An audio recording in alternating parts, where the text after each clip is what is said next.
Hello and welcome again to Live Coding with Gerph.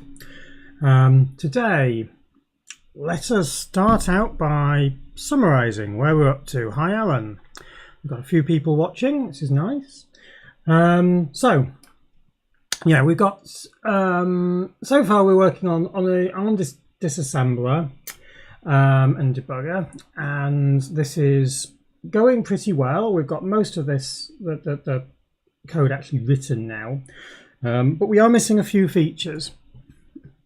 We've got a project board over here, which shows us what features we are missing. So I go to the project board and we can see that there are a few things here. There's a few enhancements, ERC64 disassembly, that's a bigger job. Debugger Plus, yeah, we can do that, but it's again not a great one. Instruction comments is one that I've decided I really would like to do, but it is a bit of enhancement for now. What I would like to do though is floating point instructions, because those will really bring us a much more useful environment. On my glasses, for us to be able to actually disassemble real code. There's also the disassemble arc, which is the ability to be able to disassemble different architectures. So in 32-bit, be able to disable 64-bit and vice versa. But that'll also need us to have the 64-bit disassembly. And then creating CI for the 64-bit, that can come a little bit later as well. Should really mark that as an enhancement as well. Let's just quickly do that. Labels. It's an enhancement. That'll do. Go off there, enhancement, close that, and we're tagged as enhancement. All right, cool. So let us pop this one to the front. So floating point instructions, did we write anything about it? Yes, we did. So it says we've got some floating point decoding in the Python library, so we may as well use that. This is indeed true. So we're going to use that. What do we need to do? So let's just have a look at what happens if you try to use some floating point instructions. So if we have a look in here, this is the code we've got at the moment, and in the debugger script, I think there. So if we go and run that, dev debugger, see. How do you use it? I can't remember how you use it. I think it tells you if you try running it.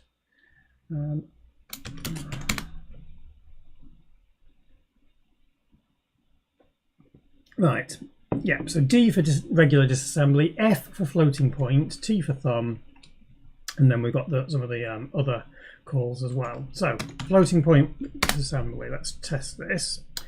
So this is a test that I use on the RISC OS Pyromaniac code. So this is what we get with the RISC OS Pyromaniac debugger. And as you can see, it's actually decoding instruction name, registers, and offsets and constants, all that jazz, as you might expect, which is cool. Now, if we go and try this with the debugger that I've written, well, that somebody else wrote and I've just ported, RM32. Oh, it's not built.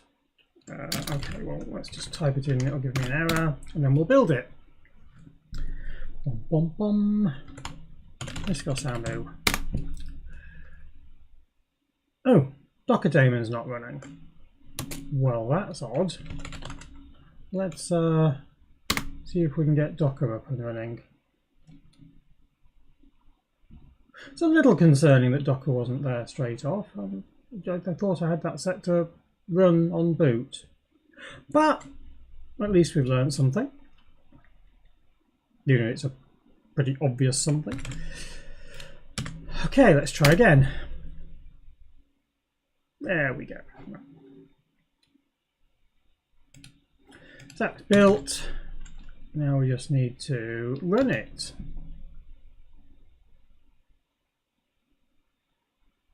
Oh, yeah. I've got mine's common set to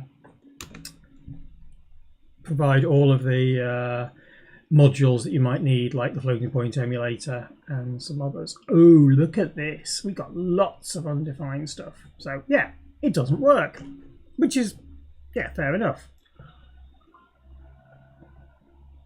So we need to make that work, which is not going to be too terrible, I don't think. I don't think we're going to find too much difficulty in this.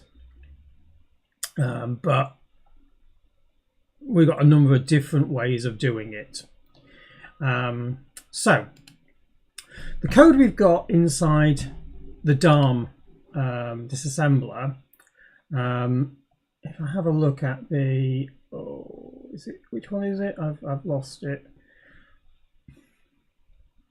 It's not in the ARM code. I think it's actually in the Python code. In the Python code in DARM table here. So yeah, here we go. We've got this table of decoding that it can use to be able to work out what each of the instructions is. Now, I'm not completely sure about how all of this works. I've got this vague idea, but I'm not completely sure about it.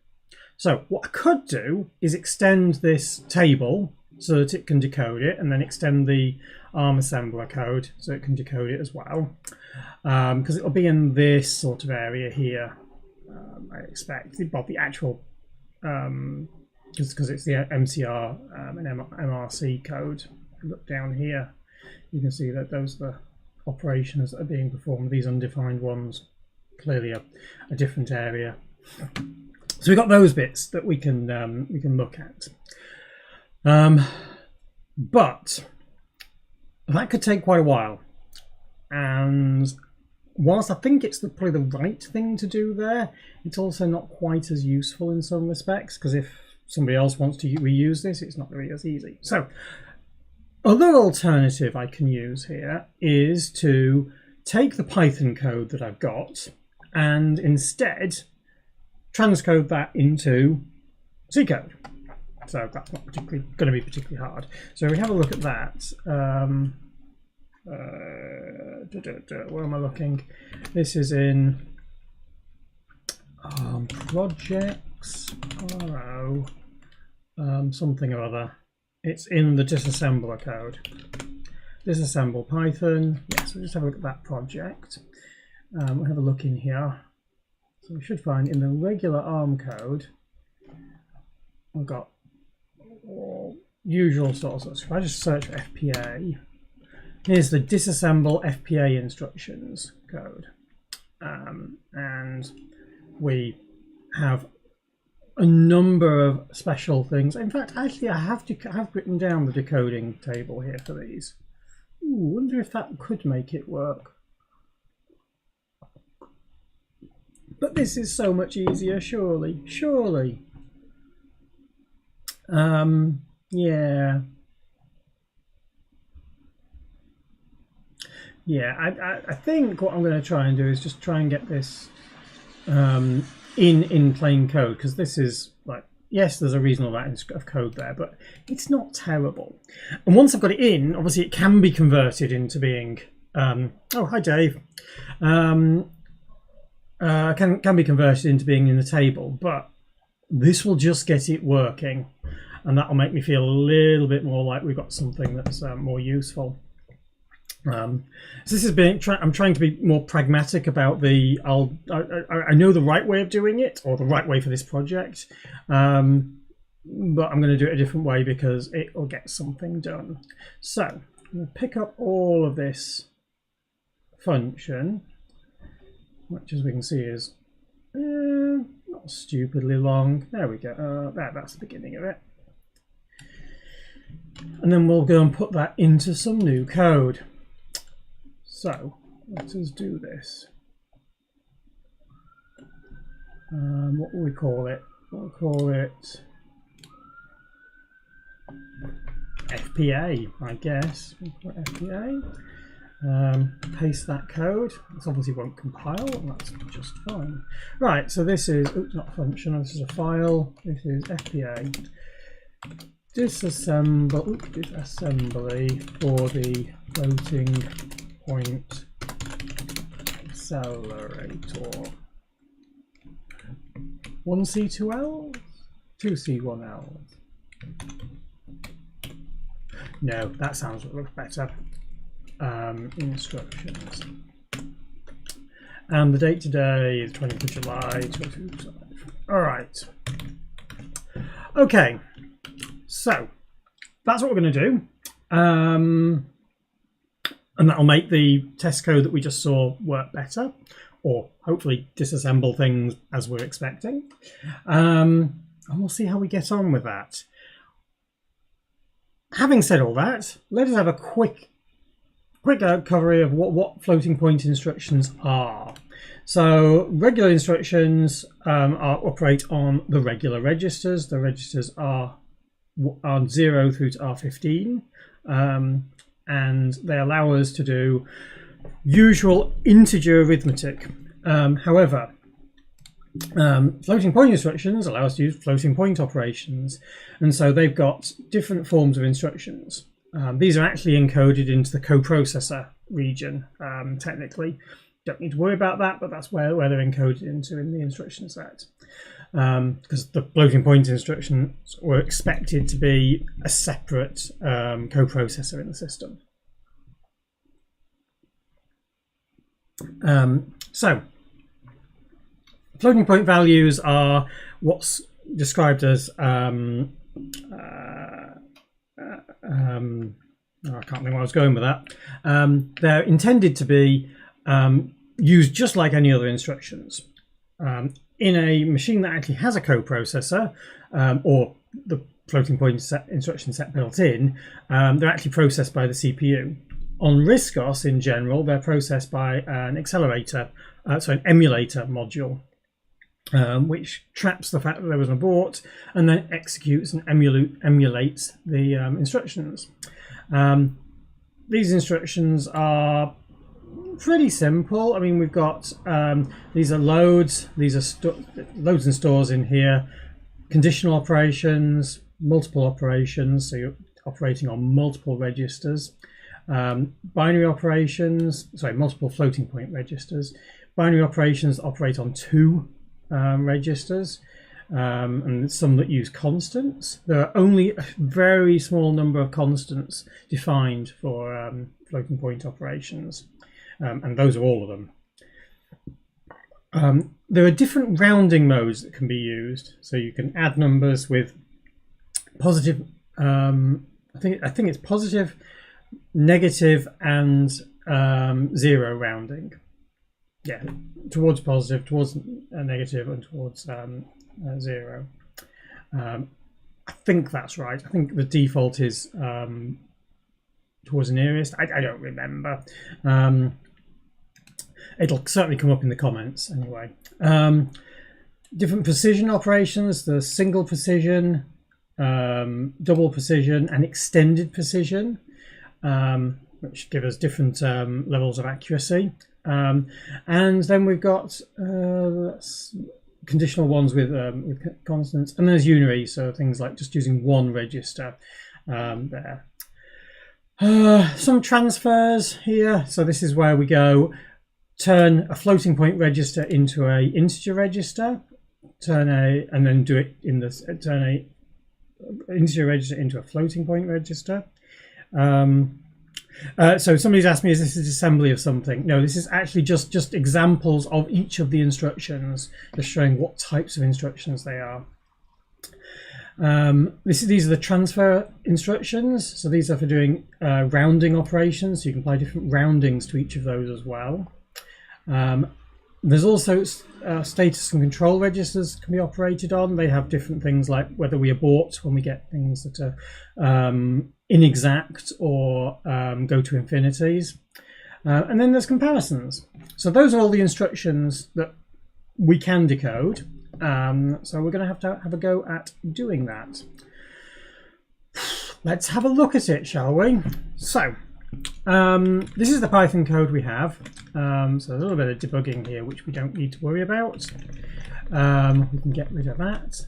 Let's start out by just writing the same code. So firstly, we're going to want some standard integers. So standard integers, let's have uints and the like. We want a function which will take a string and produce a string. So let's go disassemble FPA. We'll call this. We're going to take what's I. Don't know what I is. I is probably the decoded instruction. Mnemonic is I'm not sure what that is. I think this is the information coming in from the rest of the system that we're really not going to use. We just want to go and decode the word. So let's have a uint32 that is the word that we're decoding.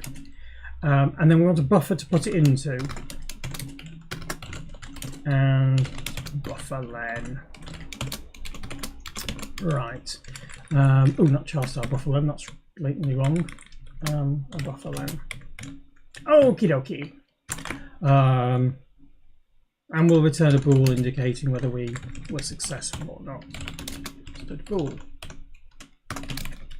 So disassemble FPA.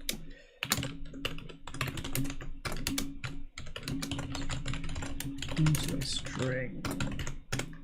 Parameters are word, the 32-bit word to disassemble. Buffer points to where to write the disassembly. And buffer len is the length of the buffer. Right, 1 on success, 0 on failure. I always get confused about whether it's better to use 0 on success and 1 on failure. Most of the Unixy type functions all end up using 0 on for success, which then means that you end up with negated operations. So you're saying if not this for success. It always feels a bit weird. I never quite get into my head the right way of doing it, but this is what I'm going to do here. And that's actually a lie, isn't it? Because it's not 1 on success, it's actually true on success and false on failure, because we're a bool there. Fair enough. So, righty, let's have a look at what we got here. So, we have some definitions here. So let's. This is for operand. This is for operand decoding. So we're going to need a function to decode operands. Chris has just suggested 0 for success or an error code. Could do. Yeah, let's do that. Well, except I can't. I'm going to leave it this way for now. Sorry, Chris. I'm just going to try and leave it this way, and we'll see how we fare with this. If I need to change it, we'll change it. Operand FM decode operand a floating point.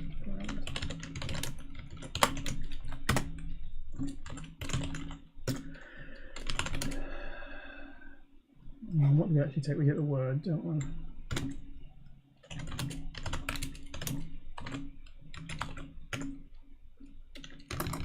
Decode pointer to the const Charles star operand FM.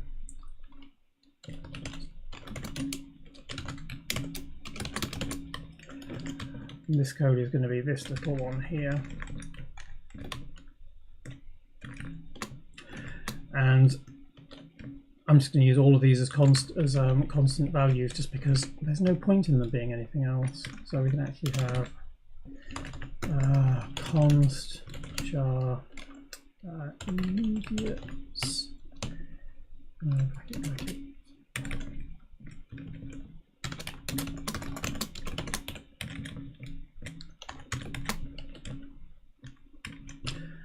There's my list of immediate values, and we've got one for floating point registers. which is, hang on, how many are there? 7. F0, F1, F2, F3, 4, 5, F6, and F7. Here we go. So, if word and 8 return immediate. Oh, I actually have got a hash before those, I hadn't noticed. Wonder why I did it that way. Surely it would make more sense to have it as all encoded into the thing, the value, so you're not having to construct it. That's using a high-level language making you lazy, I suppose. Immediate bracket, which one? Oh, hang on, value. Value is word and 7. And I probably ought to label this. This is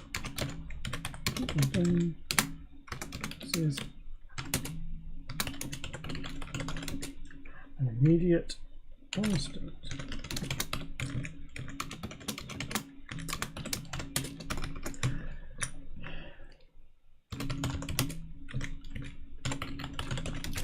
This will make it clearer. I want you to write a comment then.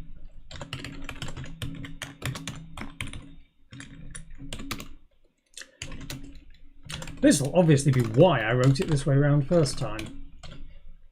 Value. Oh dear, cannot type. Word and 7.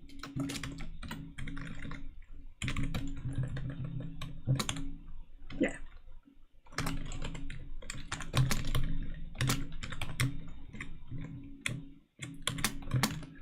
Reg, and that is immediate. That should be regs. Okay. All right, that's now implemented. So I got that done.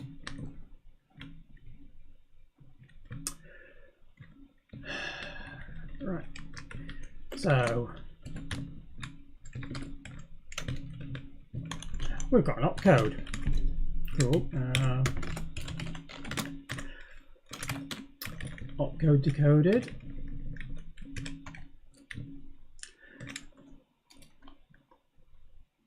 So it looks like this is a switch statement with certain codes. Not completely, but mostly.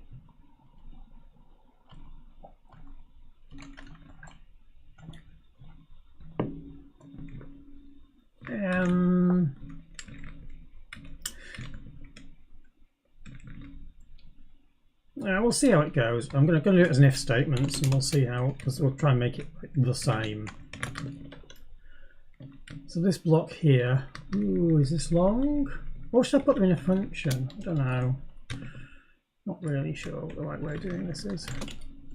Might be doing it in a function. That might be a better way of doing it.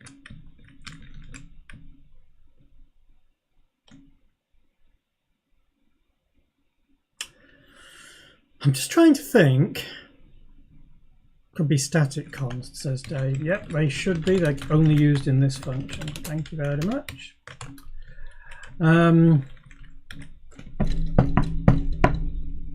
Sorry, that was a little loud. Shouldn't knock on the table. Somewhere in my code, I've done like simple buffer management, so I can just like stream things onto the end of stuff. And I did it in there, but I don't remember doing anything else. Just, let me have a look. Locate buffer.c. No, not C. No, not that way around. C/buffer.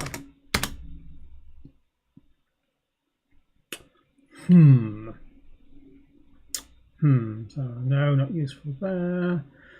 There. AWS cache. Nope. Pine again.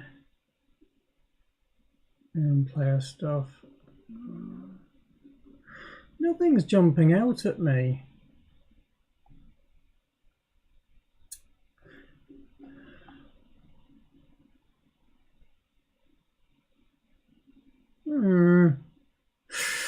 Well, balls. Maybe I haven't written anything for that. Yeah, the buffer manager in new buffer manager is not the right sort of thing. No, that's not it either. Yeah. I mean, I could just write one now. That might be easier. That would be worthwhile.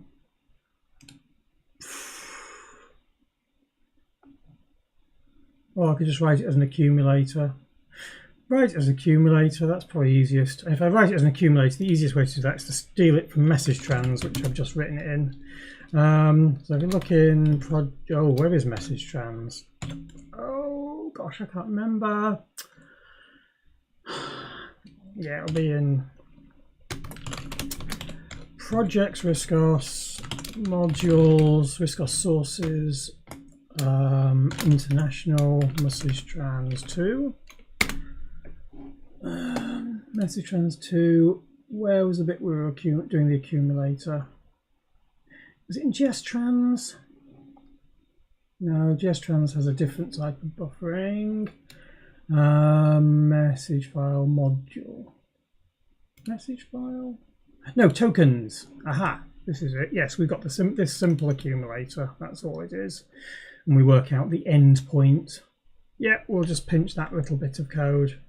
Wow, I'm pinching one line of code. That is quite uninspiring.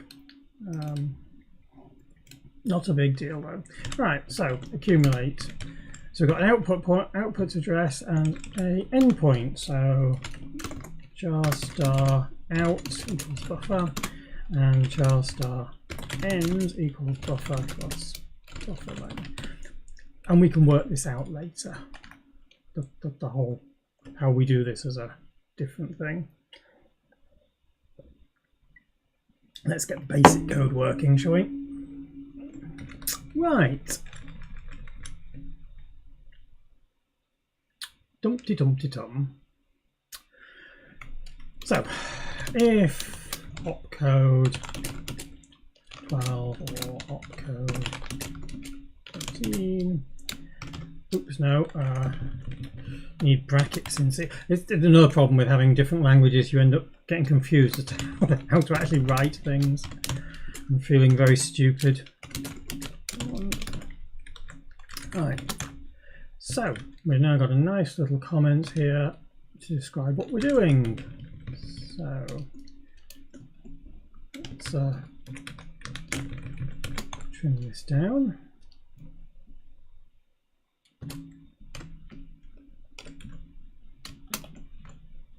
Nope, there, and then slash, and then there. Ta-da! Right. Oh, we've got CC values. CC value. Oh, that must have been in the rest of the code. The conditional values are surely already in one of these tables, aren't they? That's not it. This one. Condition codes, no. RV7. No, that's the decoding table.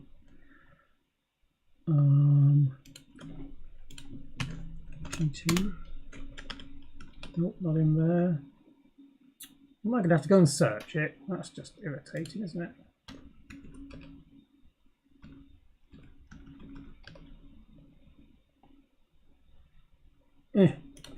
That GC in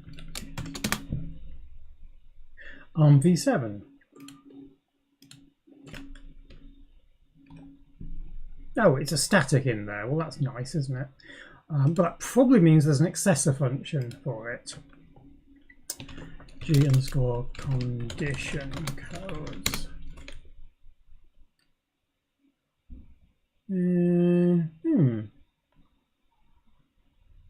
Meaning FP.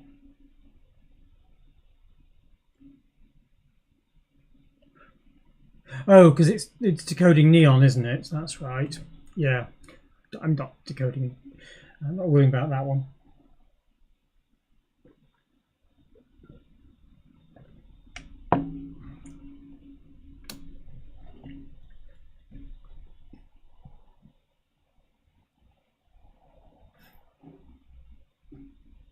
Yeah, this looks like it's quite simple. We can just call into that. Or I could just re-encode the values again. Yeah. I know what I'm going to do.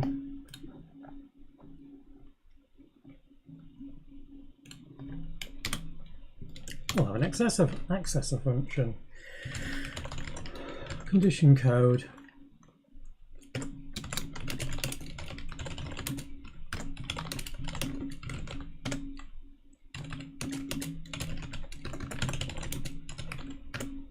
Oops. Returns pointer to the. There we go. Const char star code.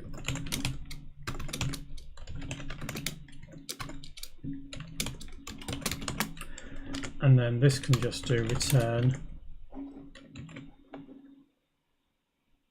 DOM condition name, meaning extension, meaning integer, meaning FP. I don't actually know what those fields are, so it's probably this one.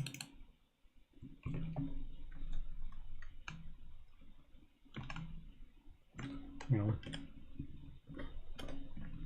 Meaning extension, yes. Ah, so that's the meaning when it's in. That's quite interesting. Not that I'm using it. Probably don't even need to worry about that.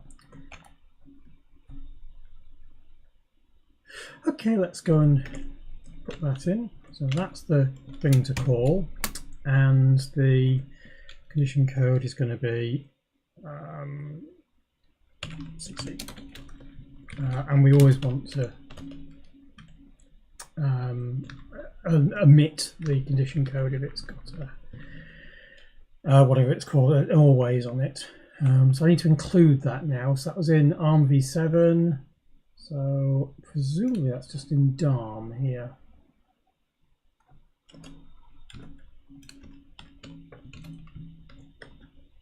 Yes, it's in DOM.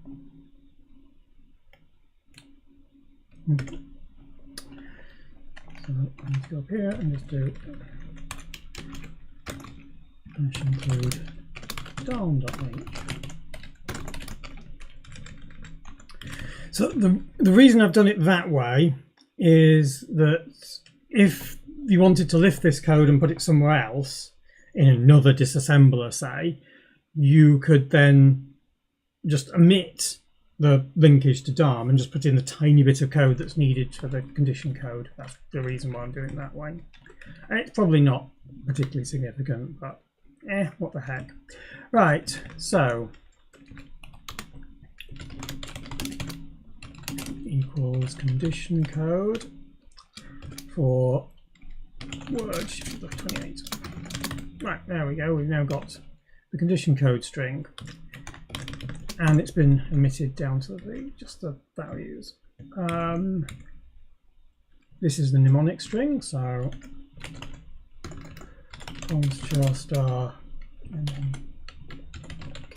equals. I really do not like the Python way of doing ternaries. It's not at all helpful. It's like true, only in this case, otherwise this case. That doesn't make sense. Well, what's the case? Here's true and then false. That makes more sense to me. Length bits are not contiguous. Okay.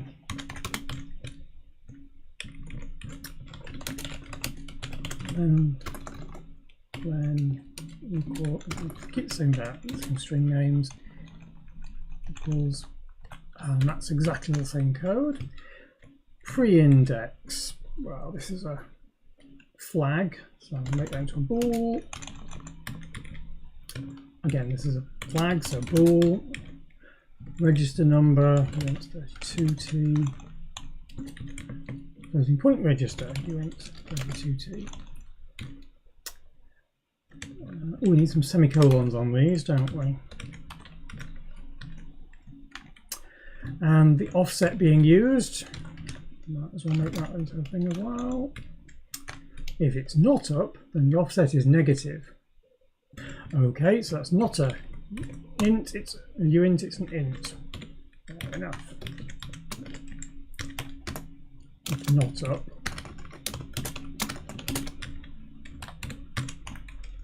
And whether we're using right back, that's another flag. And we just put these strings together. So that's nice.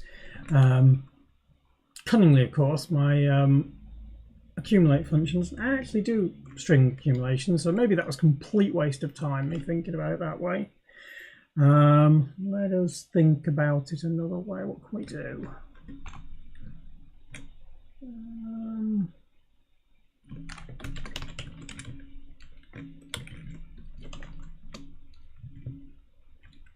If accumulate string, if output is less than end, then out plus, we need to pass it the string, don't we? Out plus equals sn printf brackets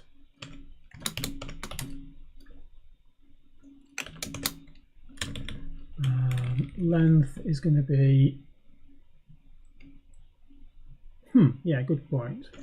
Out ends minus out. Otherwise, out plus equals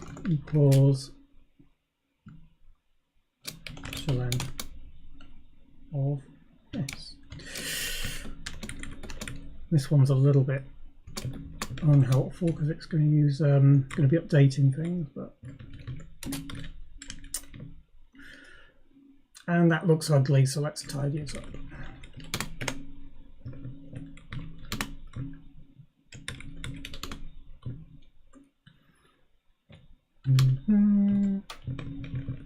Oops, that. And there. Oops, no. Oh, that was in the right place, sorry. Yeah, that looks good. Accumulating a string. I think probably that's not very helpful. Out, yeah. Output position, size of string.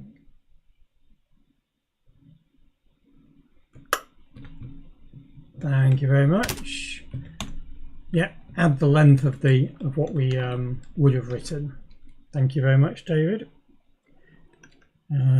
Single quotes on line 90 need fixing and 93. So those will have changed very slightly, but they should be visible. Yep, there we go. Single quotes fixed there because they're otherwise string literals. And again, this is a string. Oh, there's not even equals there. All right. Right. What I'm going to do is I'm going to if zero out all of this, just so that it doesn't actually do anything. And then we can start looking at whether this will compile or not. So what we got here, we're at this point, aren't we? So we want to accumulate string mnemonic.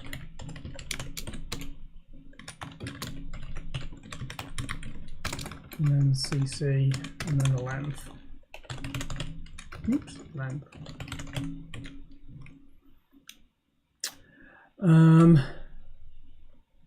That's that bit done. If we're doing pre-indexing,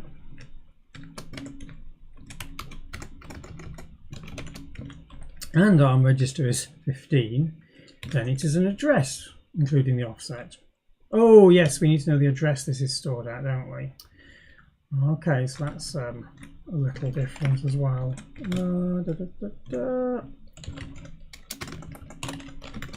This is where having the things for an instruction and an address would actually be useful again. But no matter.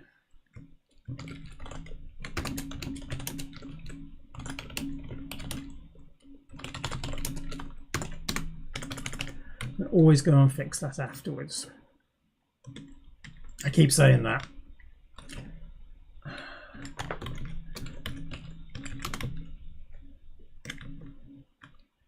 Okay. If arm reg equals 15, then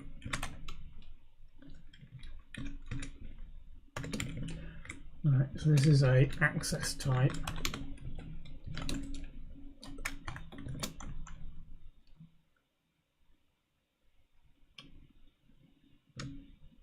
Interesting way of doing that. It makes sense in Python, but doesn't really make sense here. Let's just we'll do this as an accumulator. It'll be easier. So accumulate extra.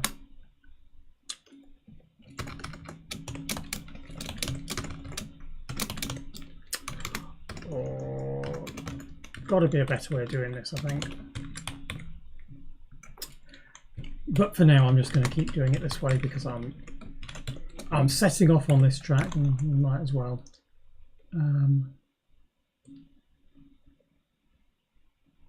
Sorry, brain just completely got confused as to what I was doing. Why do they call it address rather than address? That's lazy, isn't it?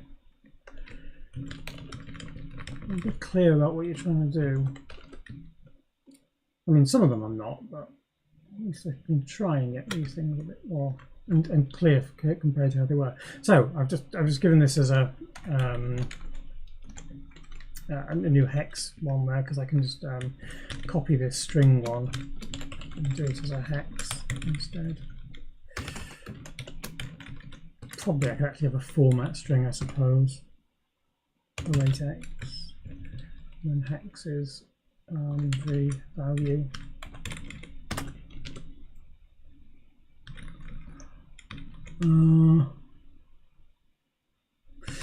Actually, this one you can't do that. Where you've got to. No, that's okay, because it's always going to be 8 characters. I don't need to work out the length. There we go, 8 characters.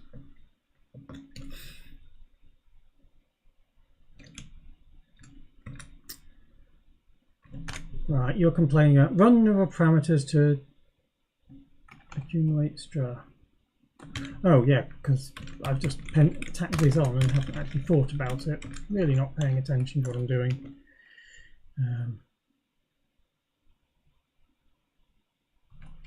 Bum, bum, bum. There, that's gone now. That's accumulated my hex there. Then we've got this bit here that's talking about the different registers.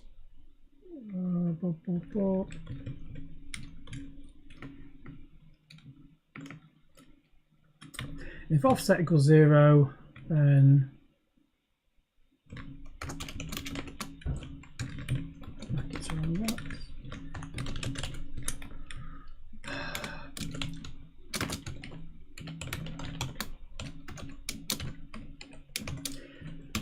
You know how you regret the choices you've made? This is definitely one of those times. Isn't there a way of getting the register names as well? I could just accumulate string for the register names. Presumably that's in DARM as well. Oh, it will be in the header file, won't it, alongside the other one. Register name. Oh, DARM register name. Sounds good, we'll do that one. So,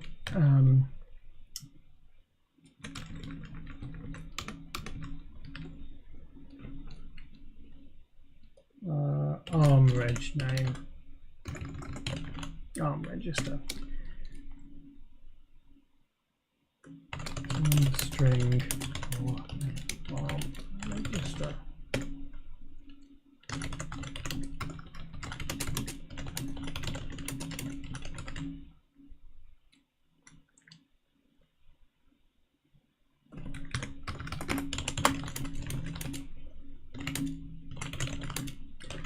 String const star register.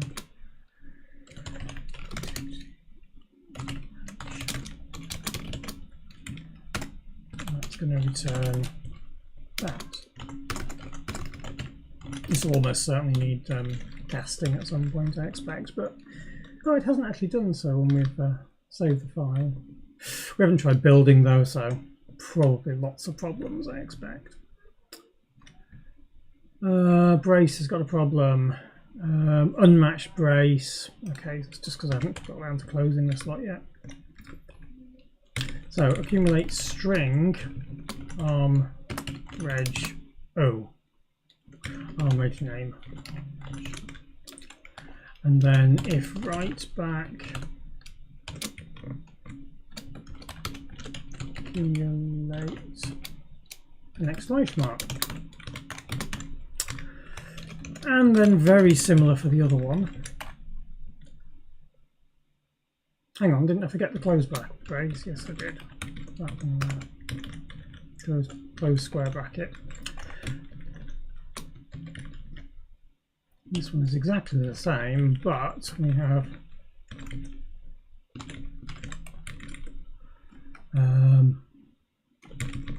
string here, comma, hash, and then a value offset. I guess I need an integer version.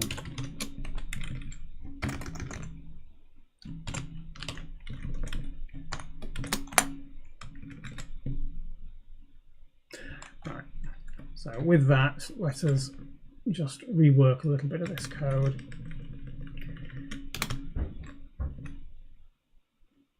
This one and this one are going to be very, very similar.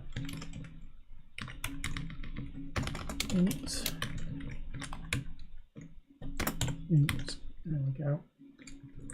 V for value in there. Oh.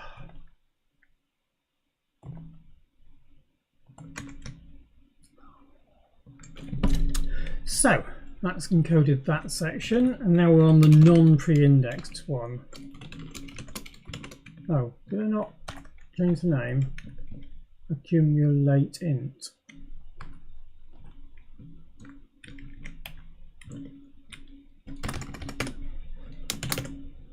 I did. Maybe I didn't save it. I don't know. Now this is nearly exactly the same. Oh, because it's just outside the braces. What are you complaining about? Unmatched bracket. Oh, I deleted too many brackets in that. Yeah, fair enough. That's this bit here. So it's actually exactly the same as this one, but with things in a different order. An indent, and instead that bracket goes there.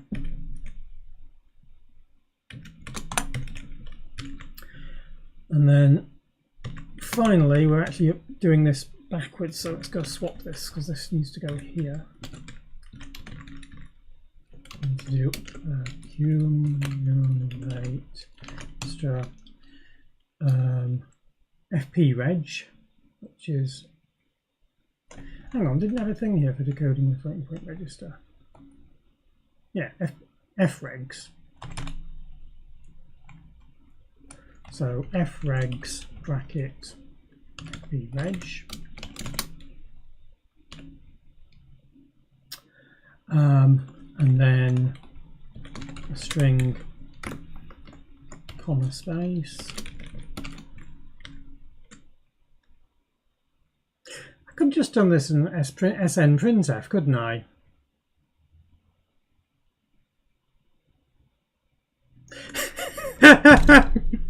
It really does. Yeah, David's just said it feels like you're building an ARM-op specialized printf here. Well, this is a stupid thing. So actually, out plus equals sn printf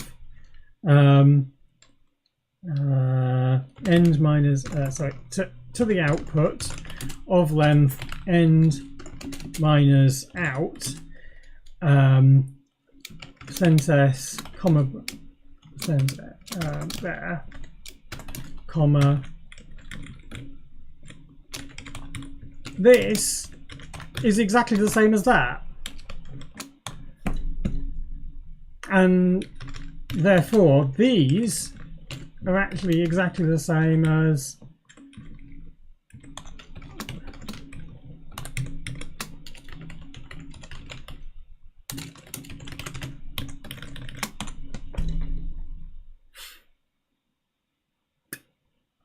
feel that that's probably better.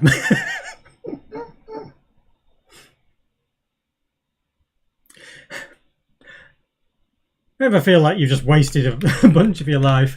No matter. We can do this. This is not a problem. It's just feeling that you've done something really dumb. Okay, so this is and %08 ampersand %08x, comma. Wow! Look at that.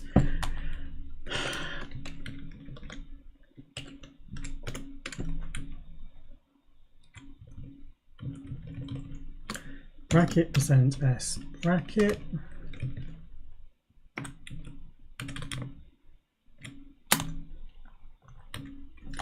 And I'll leave that on there because that's sensible to just do it. It's a single character, it's hardly worth it. Although I could do a %c, couldn't I? I'll leave it like that. Cause %s, comma, hash, inside the brace, sorry. %i, offset. And then like that.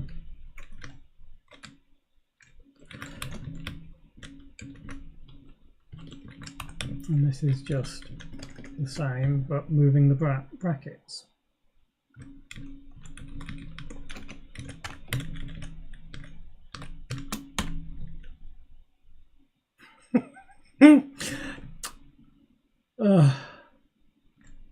Yeah, I may have just wasted a bit of my time there, but it doesn't matter. It's not a big deal.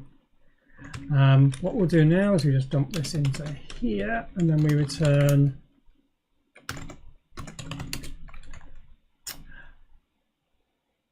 true on success, false on failure is what I'm doing. So, return true. If out, oh, I also want to accumulate a 0 to terminate it.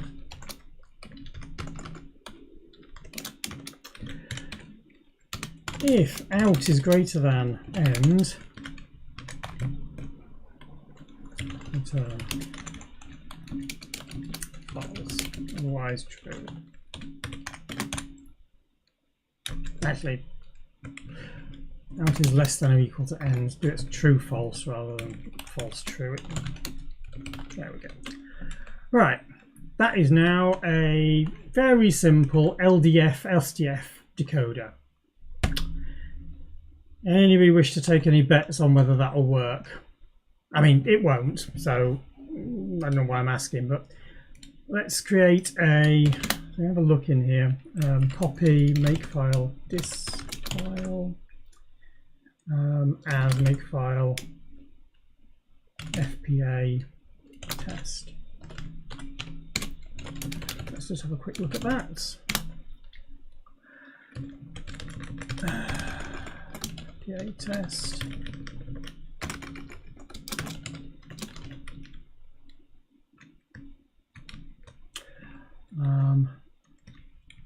And I just want to link in the FPA file. That's it. Everything else is fine. Ammo FPA. Okay. How many bugs? So many bugs.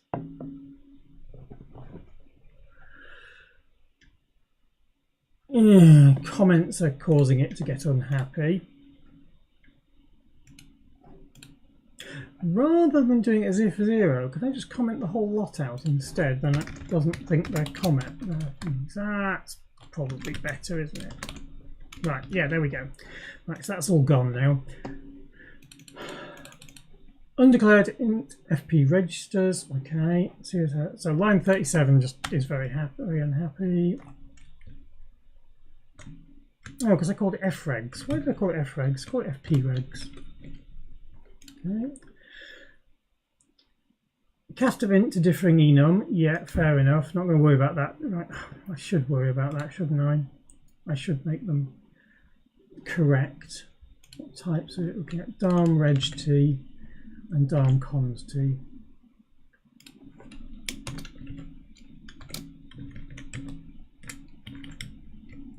and then I'll have less warnings, and less warnings will mean that I'll be able to see things more easily. Comms T, there we go. Okay. Haven't got SN printf. Well, fair enough.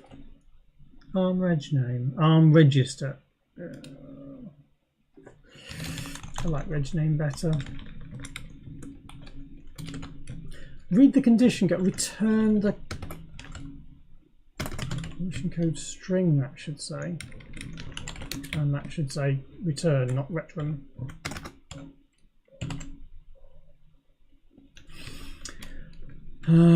So that's those done. What was the next thing? Sorry. Oh, SN printf, and so SN printf is in Studio.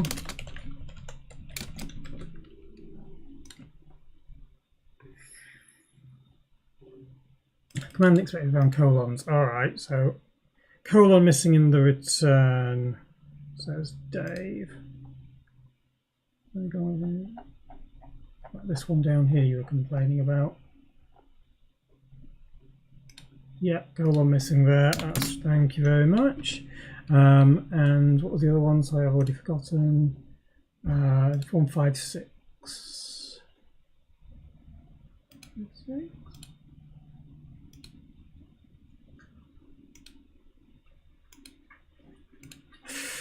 Oh, else there, I see it.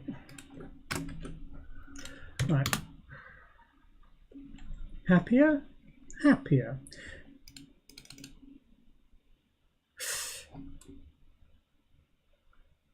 SN printf does exist. I'm not going to worry about that one now. This is fregs PA 141.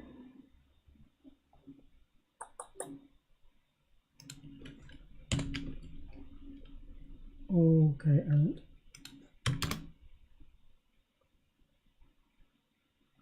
okay. Oh, I guess I need some test code for this as well, don't I? So FPA test.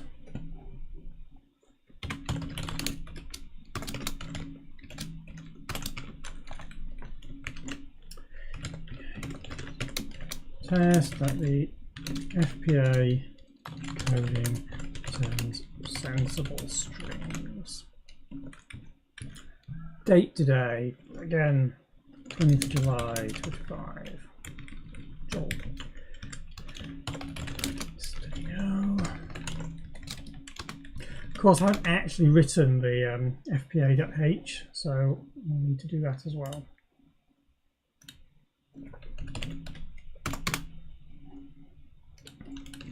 Copy, paste, don't need any of that.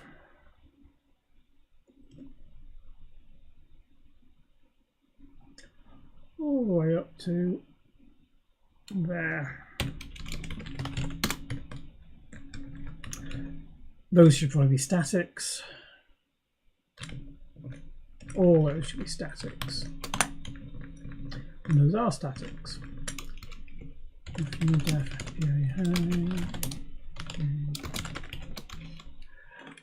We need studint and bool, but we don't need anything else. Alright, and we can make those static now, since they're not actually being used by anything. Oh. Outside of this function, this file, and shouldn't get other things confused.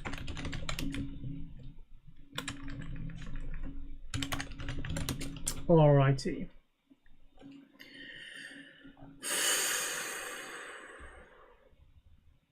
Which means that my make file also needs to be extended. So make FPA test needs to be extended to actually build the o.fpa test as well.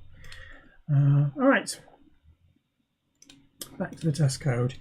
Int main. We're not going to use them at the moment.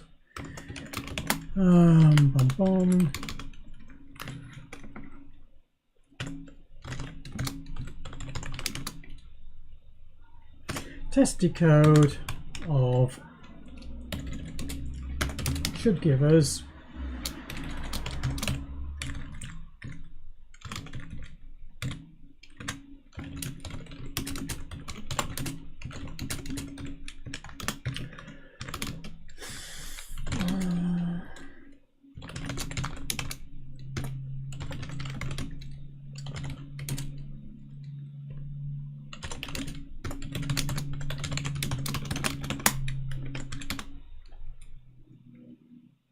I've forgotten what the disassembly function's called.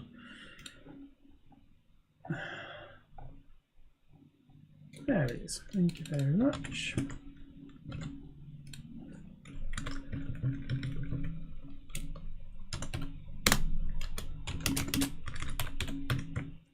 Oh, I need to give it an address, don't I? Actually, yeah, uint32 address as well.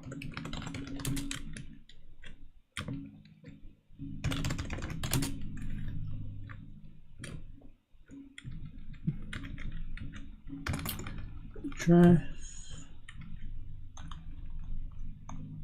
Why did I make that an int32? Shouldn't that be a uint32? I may have just deleted a letter by accident there.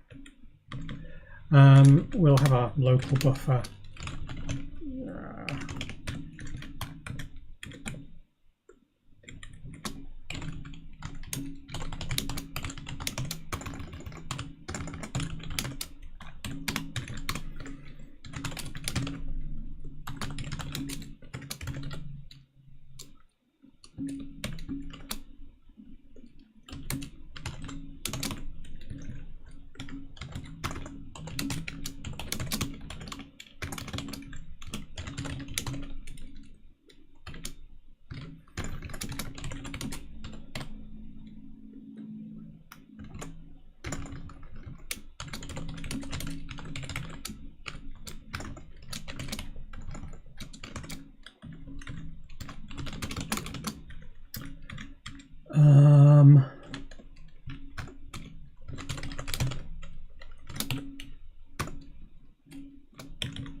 No. Yeah, return fail equals 0. Question 0 colon 1. Yeah, I'll do. Right, so now I need to know some instructions to use, which is a little bit more tricky. So let's try and find some. Actually, disassembled best thing, wouldn't it? RISC OS dump I. If I dumped the code that was used, or debugger.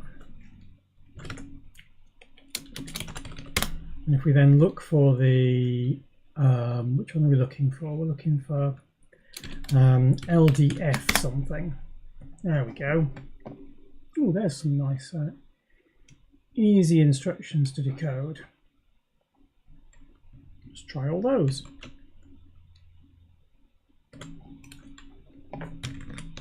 How's that then?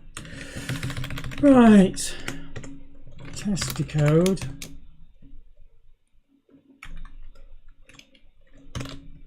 That address. That word should give us something like, oops, no, don't mean that, that. Now, it almost certainly won't, because we're going to end up with something that's a little different, but that's not a big deal. Let's get rid of that, and then we should be able to see if that works. Let's give it a whirl. I probably want to print out what we expected. Expected.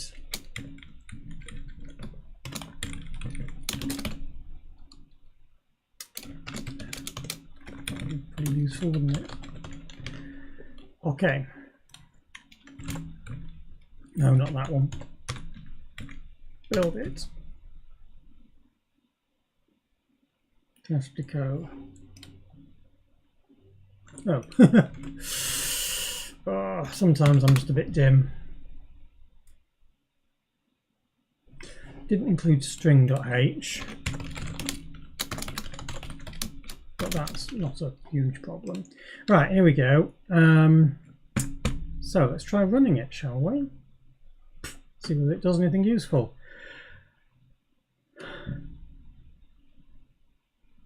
Yeah, and pyrodev common command af32 dot, oh, what did I call it? FPA test.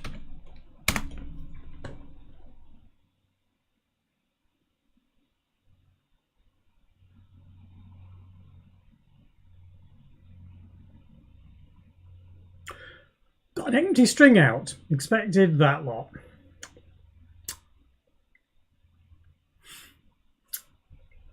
Really not even close, is it? Okay then. What did I do that was stupid here? If I remember rightly, I've not actually got any of these accumulate functions except for the accumulate one there. So that I can just lose all of this. Because, yeah, we don't need that anymore. Oh, actually, yeah. If we get to the end, else return false. Couldn't decode it.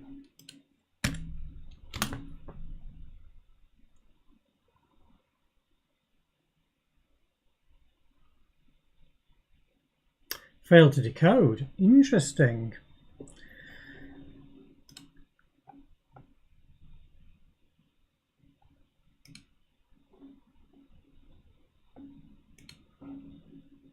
It should be uint, not int, because they're not consistent anymore.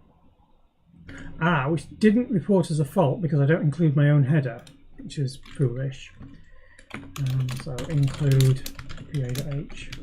Okay. What's going on here then? This has got an ampersand. Yeah, clarify where to put in brackets around it. Yeah, I'm happy to do that.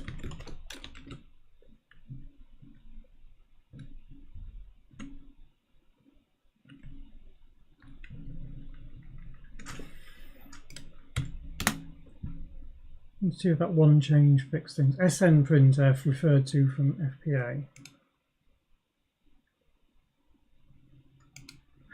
Right, that's because oh, what's it called? CLib type. It's using the limited stubs GS, which doesn't include SN printf, because there's no need to. But I need it now. I can't remember how you define that, so I haven't included a note. Hamu file / library command.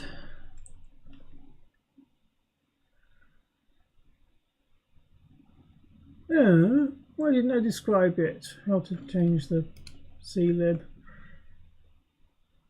Is it?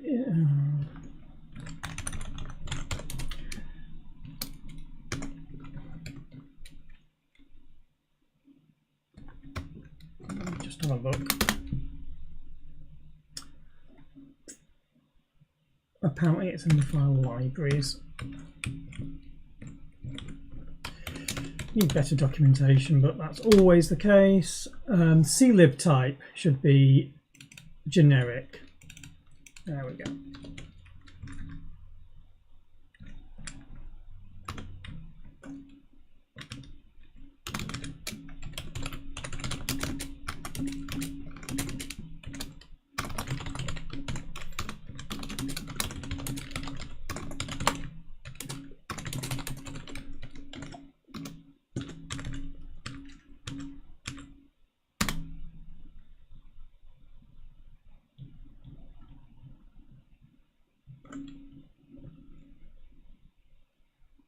Interesting. So it's actually given me what looks like a sensible output here, but we're still getting some aborts. So what we got in here?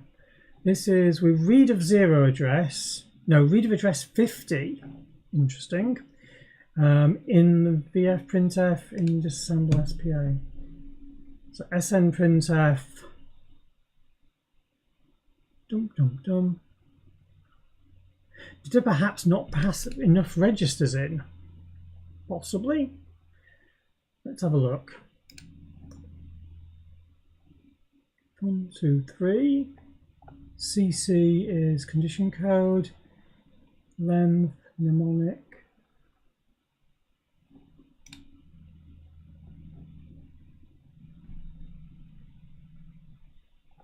It's accessing address 50, which is interesting. Length is that. Mnemonic is that. Condition code is that.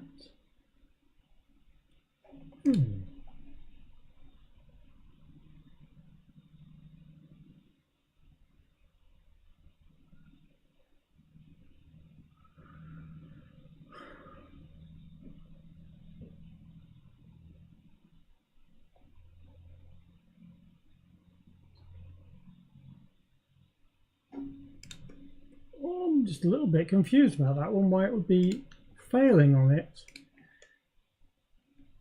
Unless condition code is returning us something rubbish, which it could be.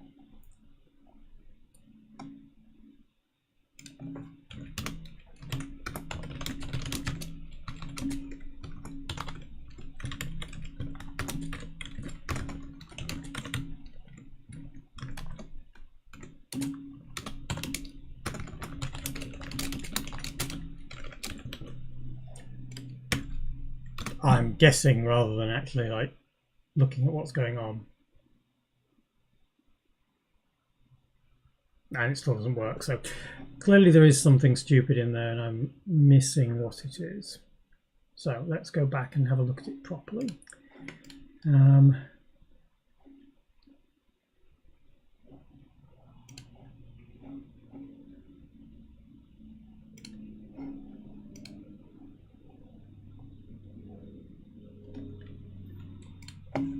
Yeah, print them out. So I really want to have breakpoints and be able to say, I want a breakpoint here and then print out what mnemonic, CC and length are at that time. But I haven't yet got the, well, not for RISC OS, we don't have symbolic debugging information in general. It's just frustrating. Although, there's a thought. I have to get my training gear, but if I do config trace dot trace points equals sn printf, and then debug trace block like that, what should happen every time it hits sn printf on entry, it'll tell us what the functions, what the parameters are. Yeah, lots of noise in there. Thank you very much. So there's our trace point, and we've got destination, length, first argument, second argument, and the third argument is on the stack, which I'm not printing out. But both are, oh, that one may not be right. That's printing out something in low memory, isn't it? Oh no. Yeah, what? Hang on, what? So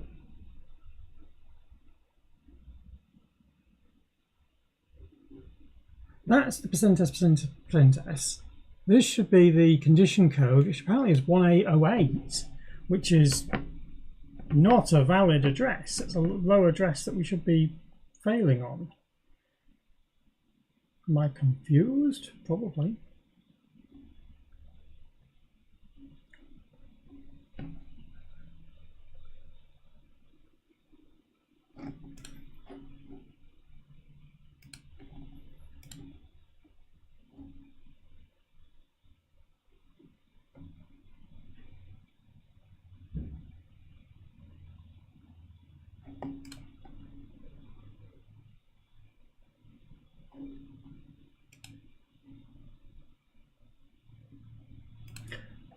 wait, that doesn't seem like it should be the mnemonic address.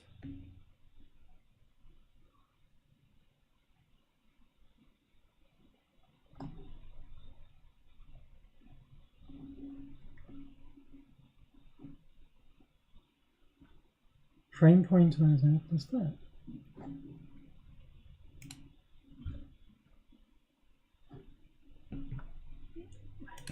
Oh.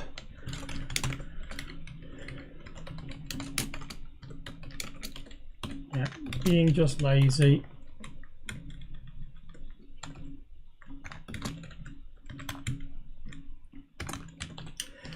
I have ASD decoding code. ASD is the symbolic debugger, symbolic debug information in C somewhere for decoding this stuff. So you could do it with debug and get symbols out, but I haven't ported it to Python to put into Pyromaniac. And every time I'm doing debugging like this, I'm like, well, surely this would make life a world easier. And I don't. The other hand, I could also have it using it attached to GDB, and then we might be able to get all of its features in there. But, right now, let's just not do those things, just do that, and we'll get this blatant printout working and see what goes on. Type int mismatches format. Well, that'll be why something's failing. Length equals, it's a char. It's a char! Well, don't I feel an idiot?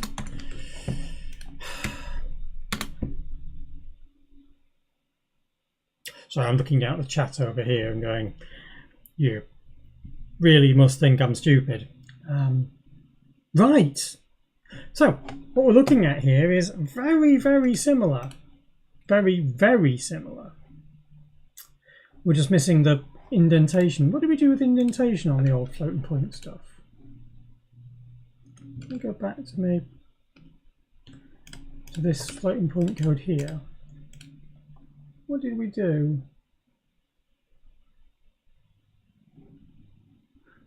Oh, because of course we decode the mnemonic and then we decode the operand string separately, and then we yeah, okay. So yeah, we just want to put some extra spaces in after this. So easiest thing to do there is out plus equals sn brings f.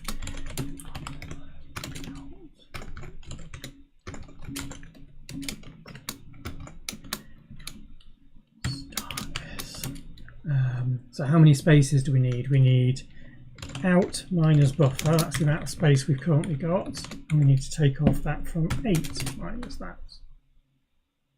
And then we want the empty string. And I realise the register names are different as well.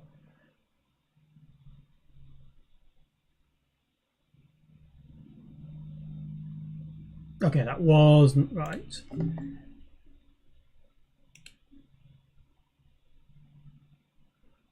How many characters have we printed out?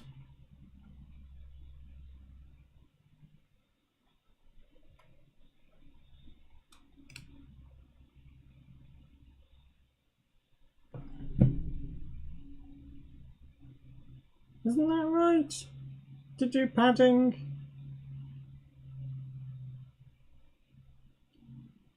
Give me a field length that is that wide.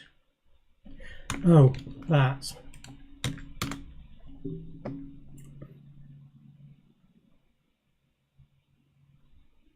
I was specifying the precision, not the field width.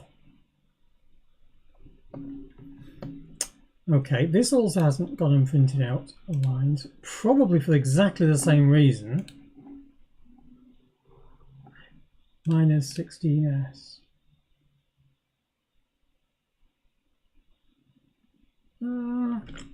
Maybe it's longer than 16 characters. How many characters is that? Copy. 22. All right, then make it 28 characters then.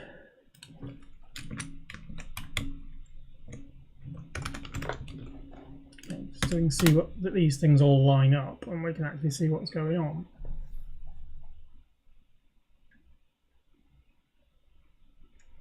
Better. Right. So is the only bit we're looking at that's different the capital letter? If it is, I'm just going to go and lowercase it, because I might as well.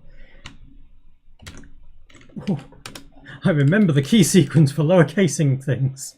That's actually quite surprising.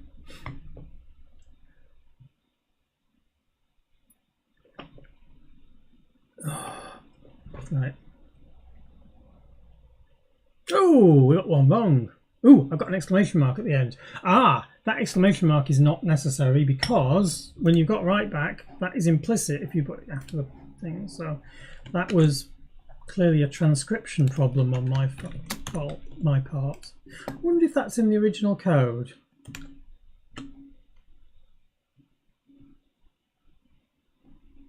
No, it's not. I just transcribed it wrong.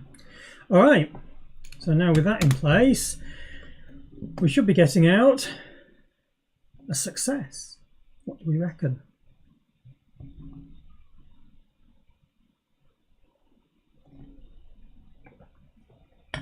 Yay! Right. So,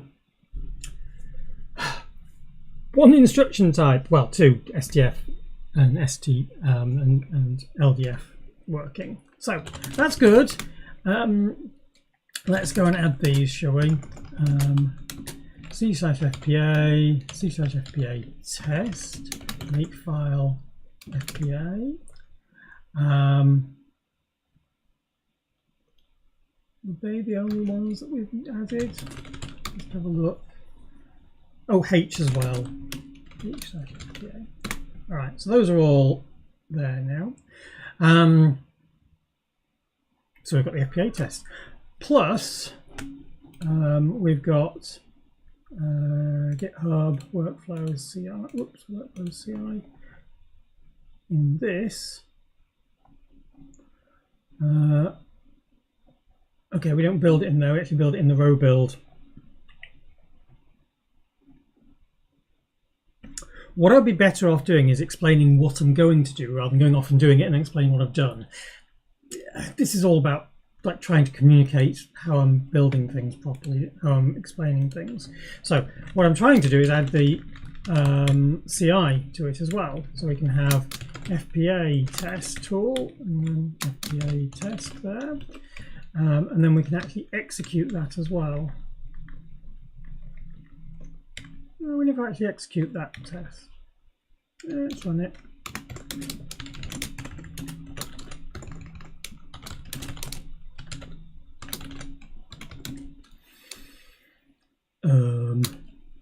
AF32.FPA test.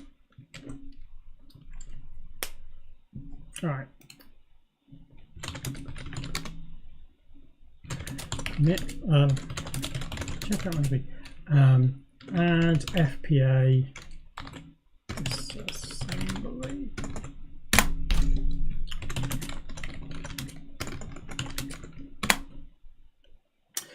So this is the initial work to start adding a FPA disassembly library. The FPA disassembly is being converted from the Python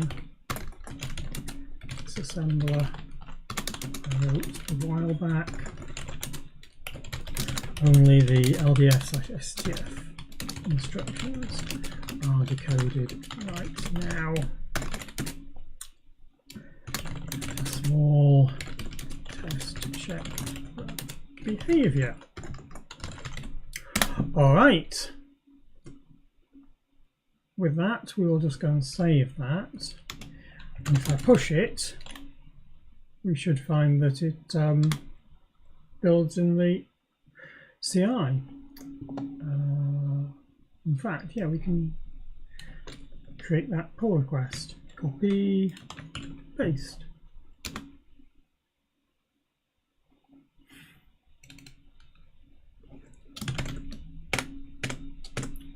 Summary.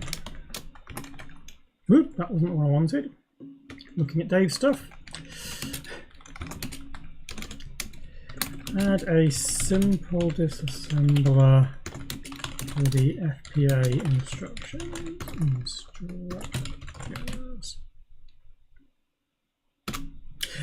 I think I was showing off Dave's pages last time because he's done all the sound effects, not sound effects, intro titles, and the title that will come up in a minute when we take a break.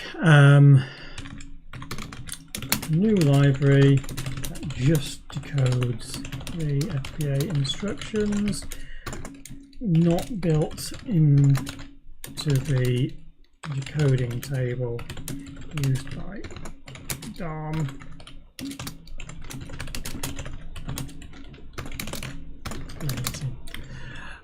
So testing. New FPA test tool will exercise the library. Should be run in the CI as well. Dum-dum.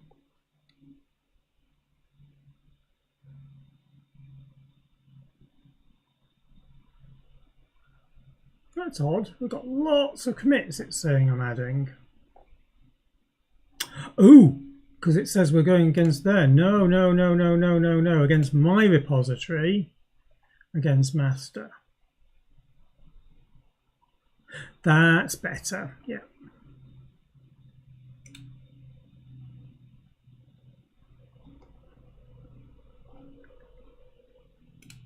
Started 2 minutes ago and it's running. It's building stuff. I seem to have broken the line number decoding on the printing on line Norcroft. I need to rebuild that and find out what's gone wrong with it, because there really aren't 33,000 lines in there. It's very, very broken. I think I've got a 64-bit overflow somewhere in there. But it only happens on the RISC OS build. It doesn't happen on the 64-bit builds that I use on Linux or on Mac OS, which is very weird. I'll have a see whether that works. So this is just building all of the main DARM library. And so we'll see whether that does the right thing. How long does this normally take? Probably takes about 10 minutes or so, doesn't it? Just to be irritating. Normally takes 6 minutes 53 seconds, which not terrible really.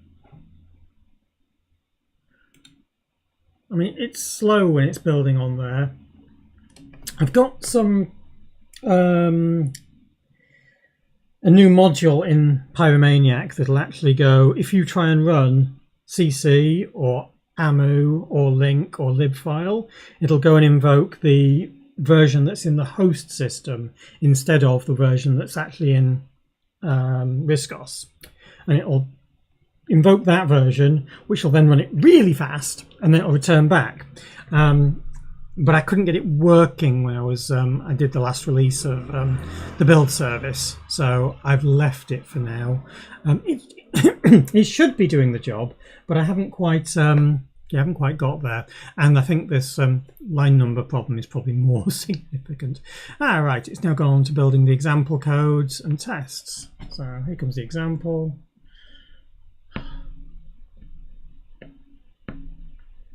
It just shows how slow Pyromaniac really is when it's doing these builds. They're really not that complicated builds. It's just very slow. I mean, it's not all my stuff. There we go. There's my new test run. Woo! Isn't that exciting? Well, vaguely exciting. I don't know. Oh, excuse me. Oh, I'm tired now. Right, so that's working. So we're going to we should get a pass out of that because everything else is unchanged. So we've got one set of instructions working. what I'm going to do is going to take a break now, and then we're going to go and rattle through all of the other instructions types and check that those work. And then we'll put those into the tests, and then we'll check they work and fix them. And then we'll wire it into the main disassembler code, and we'll see whether that works as well. I mean, it shouldn't have any problems, but it's going to be a let's see how it gets on, because we're basically putting two different types of disassembler, the DARM disassembler and my little FPA bit, into the same code blocks. But we'll see what happens. So there's going to be a 10-minute break, and we will come back after that, and we'll see where we're up to. I'm hoping that things will go quite well. Yeah. Should we see if this finishes? It ought to. It's building the module now, isn't it? Building the module. One of the things that I've been doing with the other CI automation systems is making these jobs have different generated outputs. So we actually have this is running this thing, this is running this thing, and that makes things a bit clearer when we're doing stuff.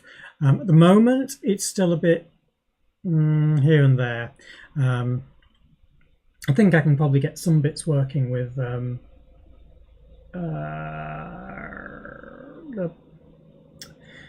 build service, but a lot of this is what I would like to happen rather than what anybody else wants, because nobody else is using this stuff, and I think I've documented stuff well enough that people should be able to see how to do things, at least try, but I don't really see much in the way of other people doing stuff. There we go, there's some of the memory stuff working, and yeah, there we go.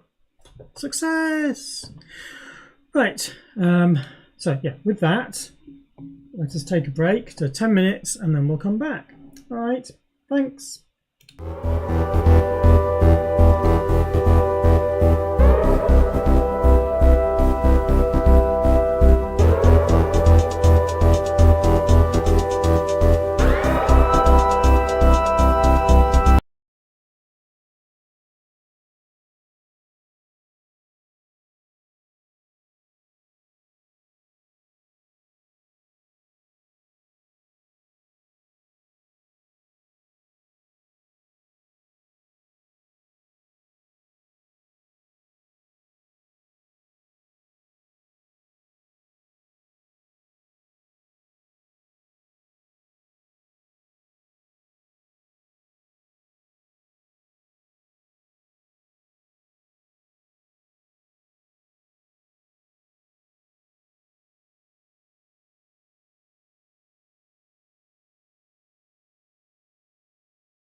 Right, hello peoples.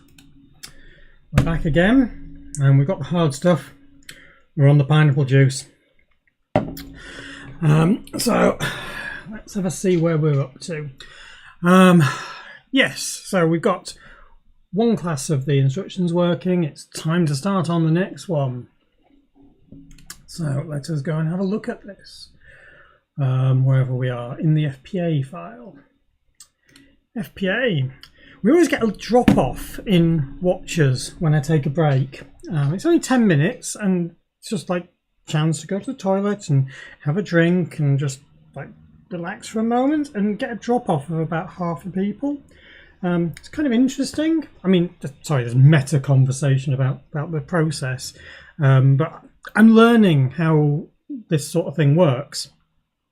What is good, what is not good, and yeah, it's just interesting that we get this big drop off that just for 10 minutes. I don't know.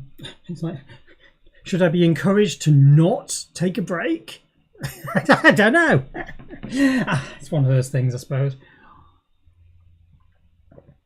Right. I mean, an hour and a half is decent length of time. Anyway, yeah, I mean, maybe this is another thing that we should talk about at some point, is that the whole, what is a good way to communicate? Is this format working? Is it interesting for people? I don't know. Maybe I'll try raising that on the rule forums and see if anybody's got any comments or thoughts on it. Well, anyway, it's all about trying to make something interesting and be fun for me as well. So we'll see how we get on. Right, so we've now got, we did the LDF, didn't we? So just confirm, yes, LDF STF is this section here. So we've done this one. Woohoo! So we don't need to care about that. So this is the next one. And it doesn't look much different. Well, it's kind of, yeah, all of these are going to look very similar, I suppose. So let's pick this up and see what see what we can do with it, because they're going to look very, very similar, I think. Let's have this full screen, or at least a bit bigger. Yeah, there we go.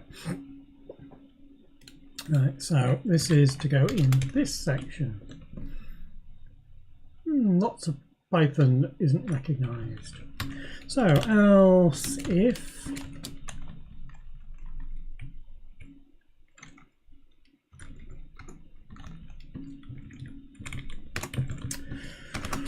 opcode. I mean, some of this is also very mechanical, so it's not very interesting, I guess.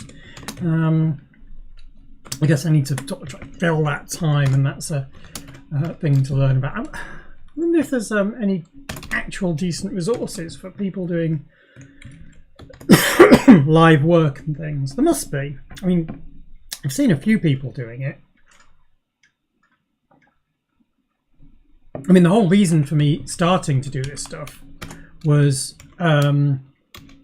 because I saw that Matt Godbolt was doing it for a week, and I thought, oh, that's really cool. As you might know, I admire Matt a lot, and it was quite really interesting seeing him doing that, and like he would just chat to people as he went along and sort of bring things in, and that was really fascinating. That was what sort of brought me into this. But Matt's always more confident anyway, trying to show things and what have you. So I think I'm more already behind the curve, if you like, there. I just aspire to be like him, actually competent and able to do things really well.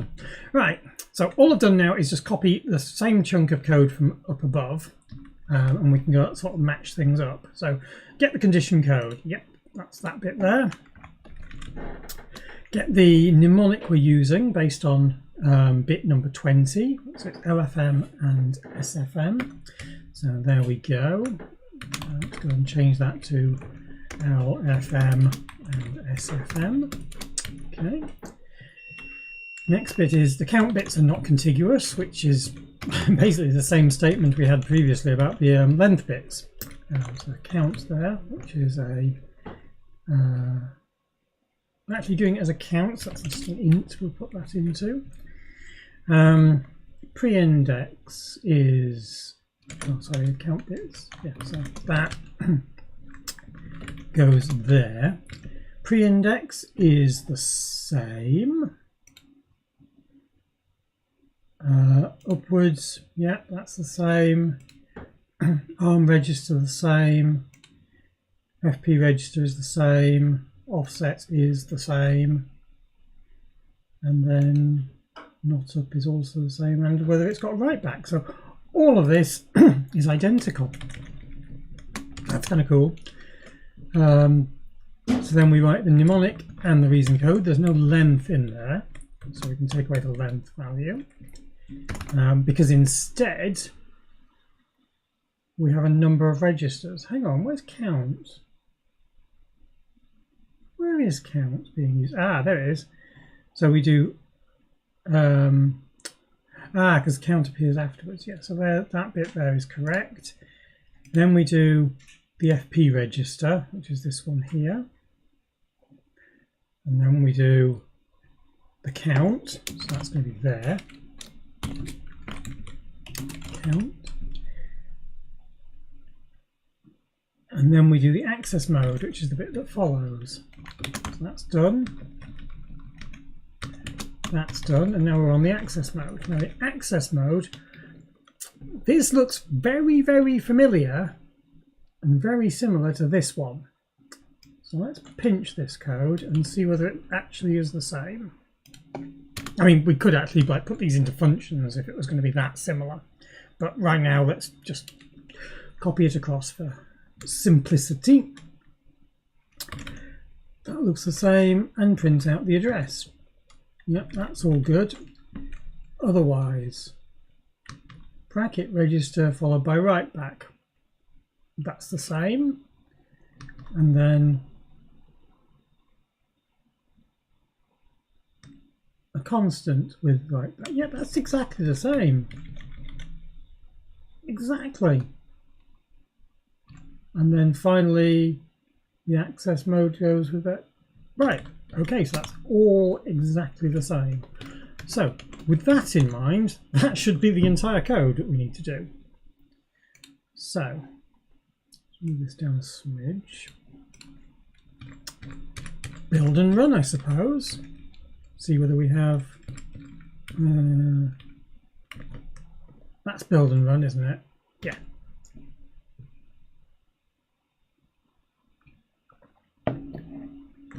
$175.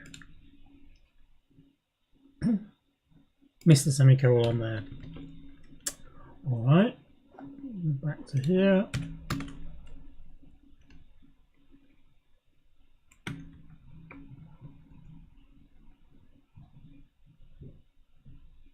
And as expected, all the existing instructions still work.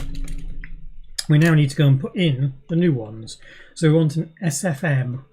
So let's go and have a look at the debugger, which is RISC OS dump I debugger, and then look for LFM. Sorry, that's a few good instructions. We'll use those. Have we got any more? No, that's our lot. All right. So let's go to the test code. We probably should break this up into sections, shouldn't we? So let's have a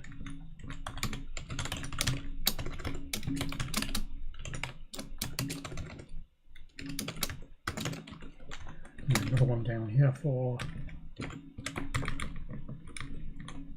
LFM, SFM.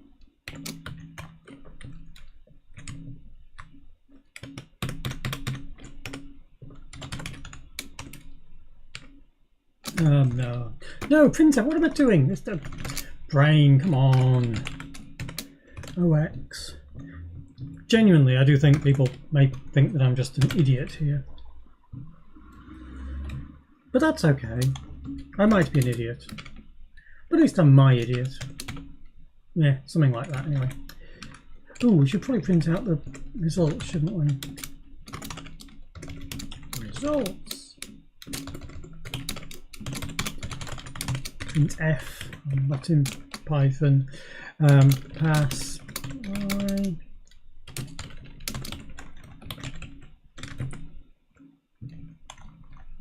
Fail.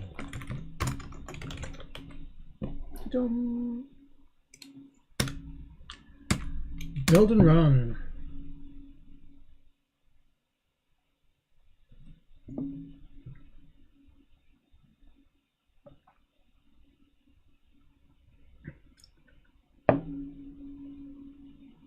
Well, that just looks like the register number naming is different in the same way as it was before. So I'll just tweak that. And we should then get a set of passes out of that.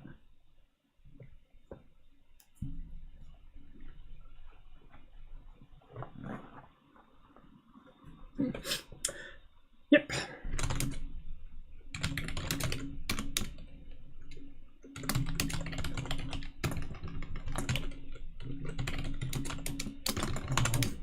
FM and SFM instructions.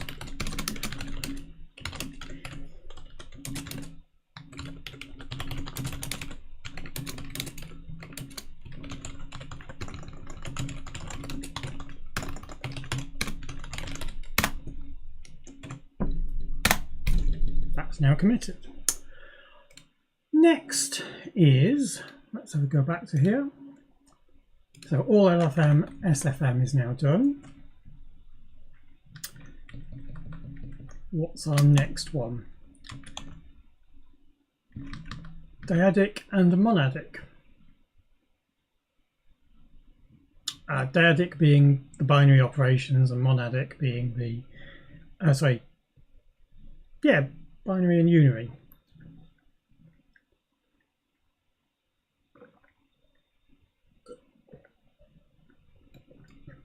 A nice table here of what those are. And then our condition codes. Yeah, this looks different to in structure to the other ones, but not that different. We've got a different table and the like, but yeah, I think we can just pinch all of this and do the same thing.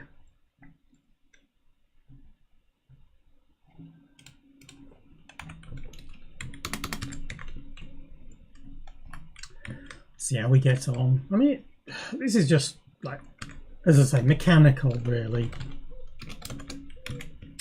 Oh, sorry, else if that should be, shouldn't it?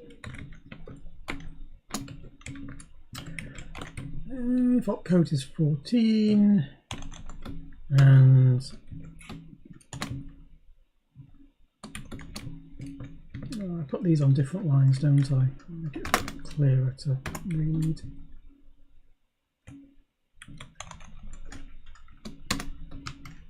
No.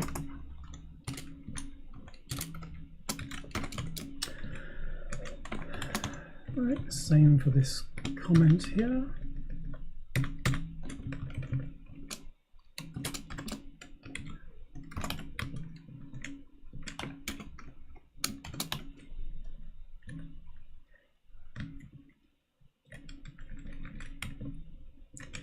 Now this looks like a different sort of structure what we had before. So let's opcode equals that. This is a char. This is a char. So don't be stupid and print it as a string. Length 3 is invalid. Rounding mode is another char.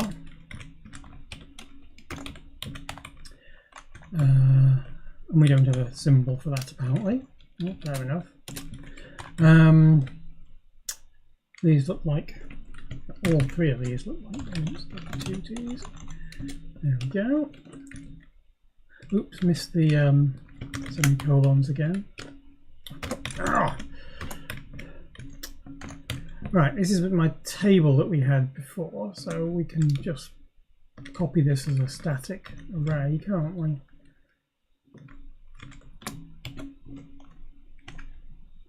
Move up to the top, up to the top. Here we are.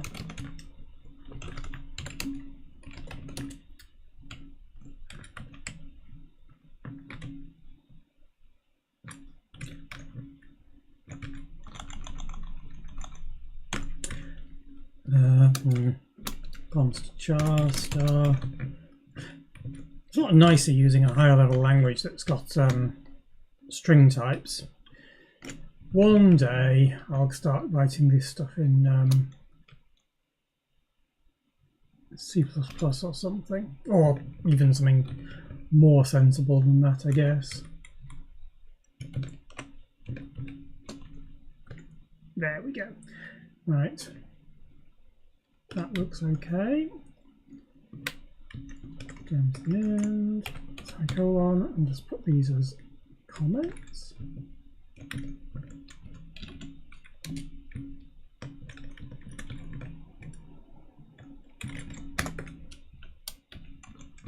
Did I not align that properly?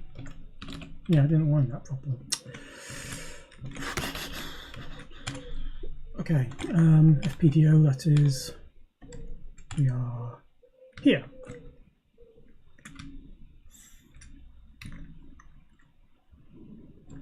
So that's the condition code, that's the mnemonic. So, jar star cc, jar star mnemonic.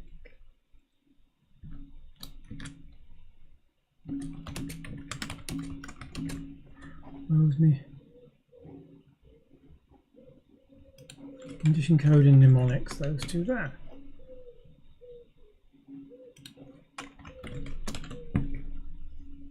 Oh, hang on, were those the same values? I don't know.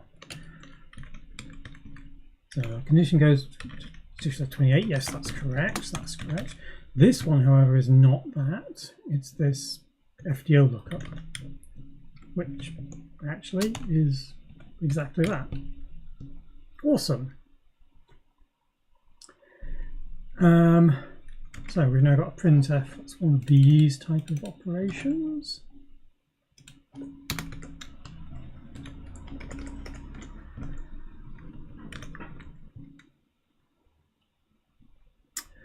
And we're including lots of things here. So mnemonic is %s. Oh, sorry, cc is %s. Length is a c, and rounding is also a c. Don't make the same mistake you made last time. There we go.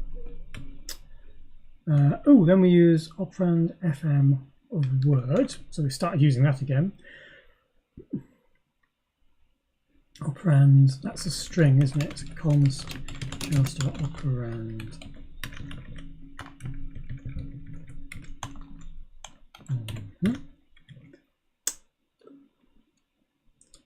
If monadic, then do it this way, otherwise do it that way. Really? That's it? Okay, that's easy enough. Same as one of these, but with slightly different things on it. fpregd. Oh, fpregd, that's the... Oh, well, why didn't I... Where's the fpreg? Fpreg spec it up. Yeah, that thing there.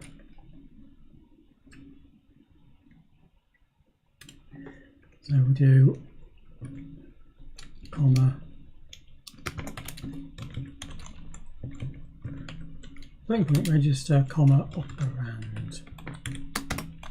And they're nearly exactly the same, but with two sets of the operands. So fpreg n. So this should be regd. I missed that one. Don't need that, don't need that. All done. comma on there. Likelihood of this working very low, but give it a whirl.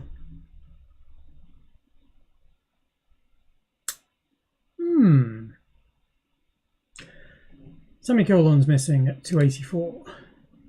Oh no, not even that. It's you've written complete garbage. You're writing Python in your C code. What else?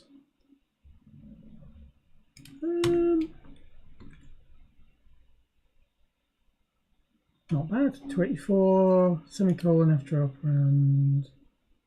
There, that's the one. Operand here is defined. Happy? Still not happy. Oh no, it's gone. It's gone. All right, let's compile that.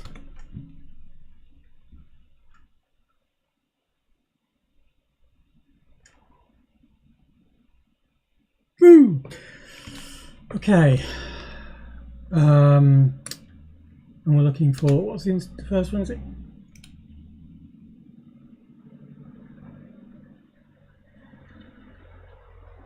Why has it got a thingy on that?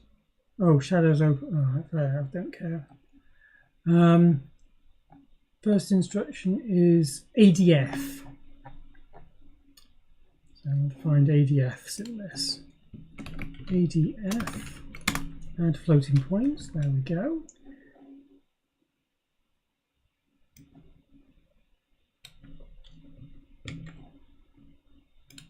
Let's stick those in to the test code.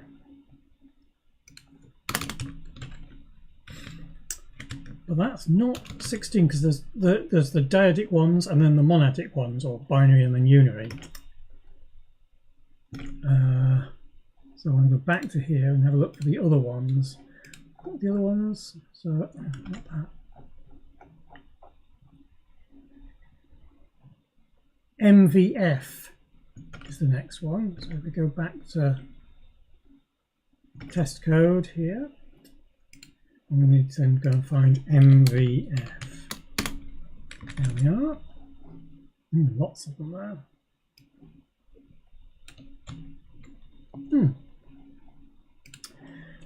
Okay.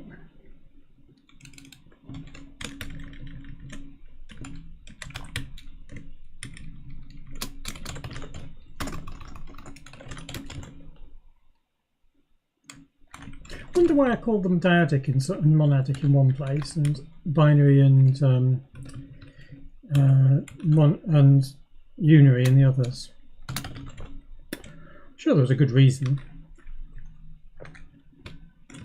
If I just take this out, I can do them all in one go.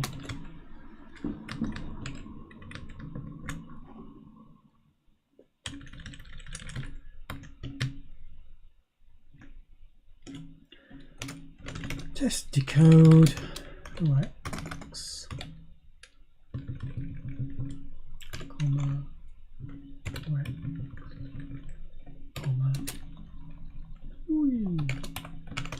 I do like the multi-line editing. It's very nice.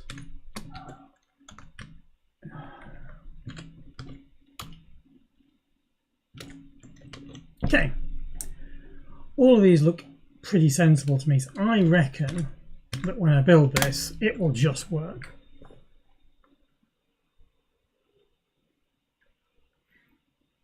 Dave suggested that the reason for using monadic and the other one, monadic and binary or whatever, what terms I was using was the difference between mathematicians and engineers. And almost certainly I copied from one place or another. Interesting, we've got failed to decode for these ones. So that's odd, isn't it? Probably means I've written it wrong, doesn't it? Oh, almost certainly it means I've written it wrong.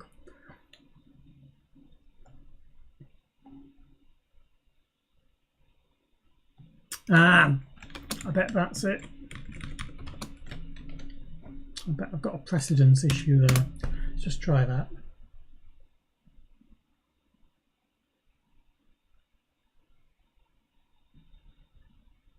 Fingers crossed. Okay, so alignment is now my only problem. If that's my only problem, first off, I'm pretty happy. And I can just pinch this bit here that does the alignment, and we're all good. We put it in here, I think. I think that's what we do. There we go.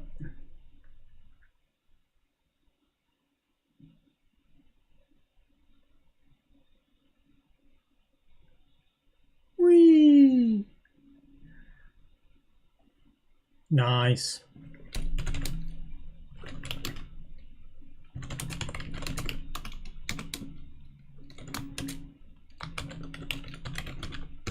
Add disassembly of the binary operations.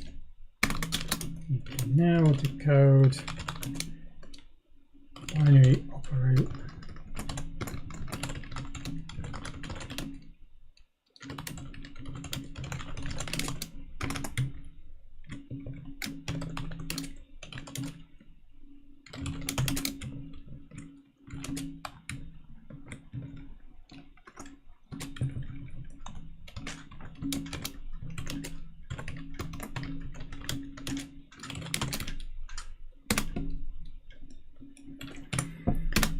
Okay, that's cool.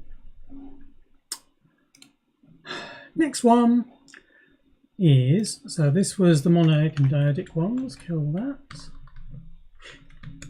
I imagine that the term monadic and dyadic has come from the ARM, or wherever I got the these decoded from. Okay, so this is the next one, which is comparisons, and then float fix and the status and control registers, and then we're done.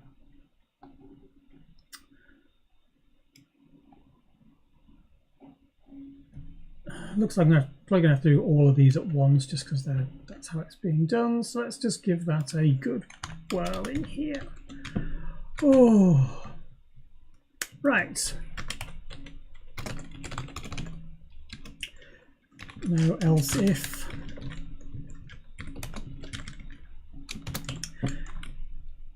It's a little tedious, this, but it's also kind of interesting. I quite enjoy it. Dear me, come on, get me alignment right. I'd enjoy it a bit more if my brain was actually awake, I think. Foolishly staying up till late last night was not a... Ooh, look at that. I've written single ands there. That's just silly, isn't it? I'm going to also put it in the wrong place. Right, there we are.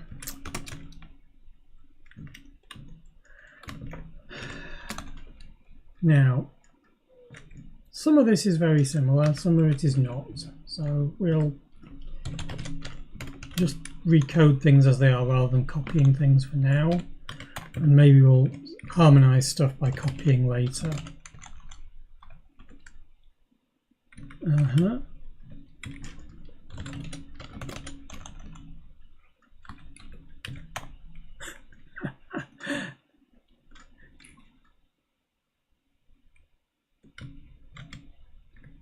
Status changing the status flags. Okay, I get this. I get it.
Actually, those are just pools, aren't they?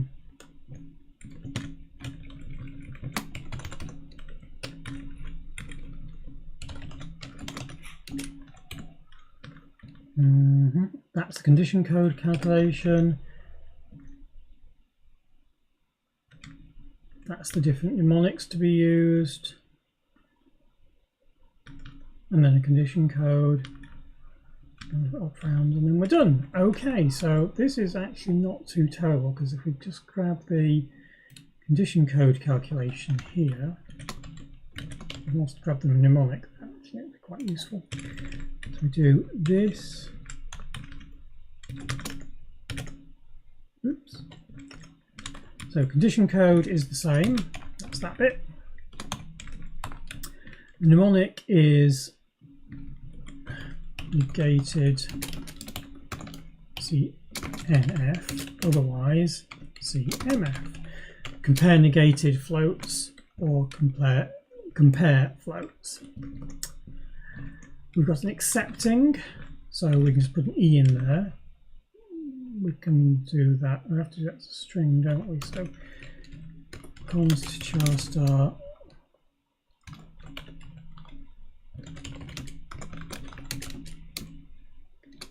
accepting that, and then the condition code. So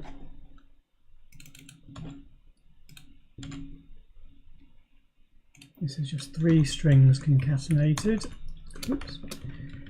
And the 3 strings are mnemonic, accepting string, and CC. That does that bit. Operands, const char star operands. There. We also need to do the alignment after that. Here's our alignment code. And then the operand string comes out as, okay, so that's the same as this one here, I think.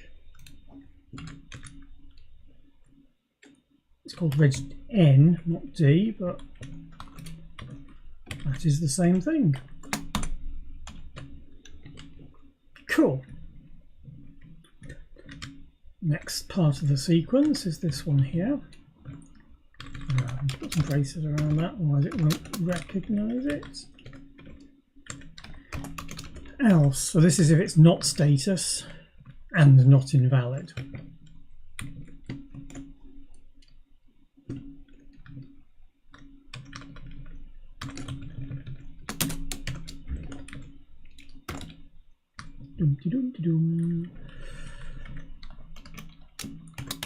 I'm really pleased that PassMe has put down the actual formats and stuff. This is quite nice, to be honest.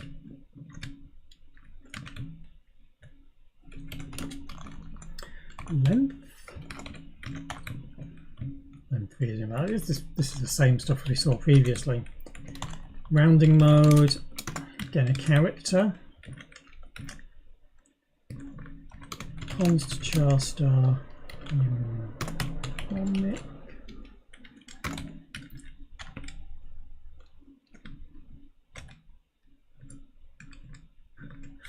Those are kind of fun, aren't they?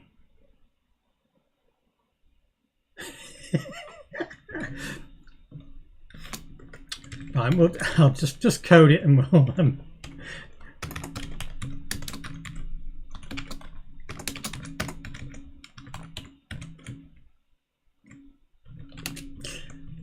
it's kind of a switch, but not really, because it's got inequalities in it.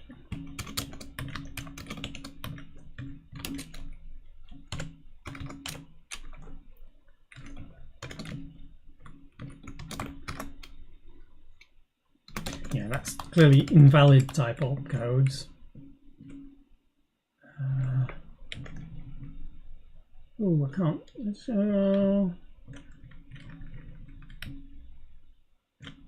Actually, I might as well accumulate these for the mnemonic, mightn't I?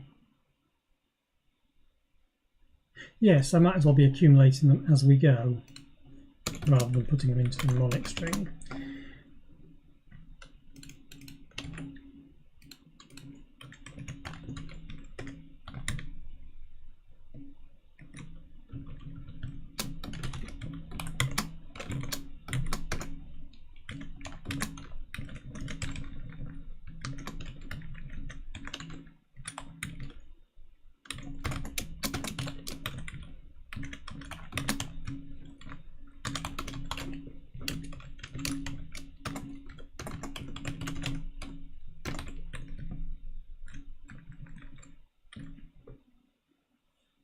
Oh, that's already there, sorry.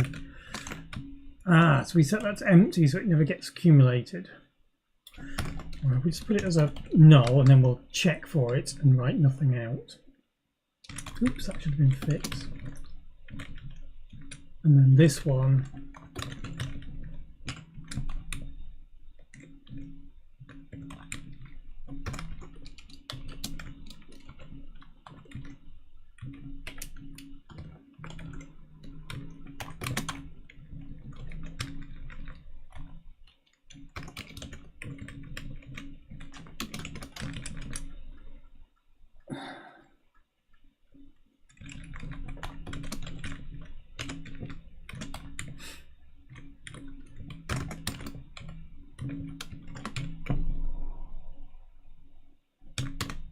This is actually somewhere where accumulate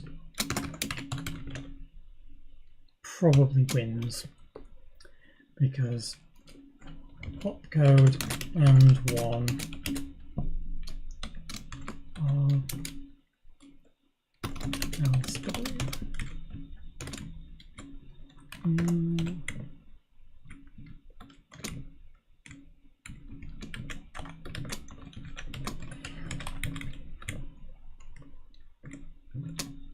because going all the way into sprintf just for this would be hugely expensive, and I'm not really caring that much about speed and the like, but there's some things that just great if you're not careful, and rounding is empty as well.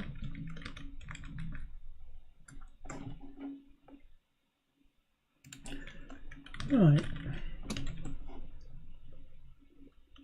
Well, CC I want first, don't I? Addition code. Put that there.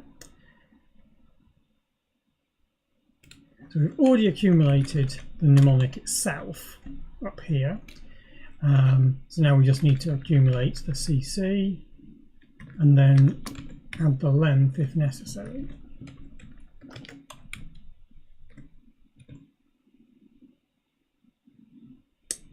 Oh,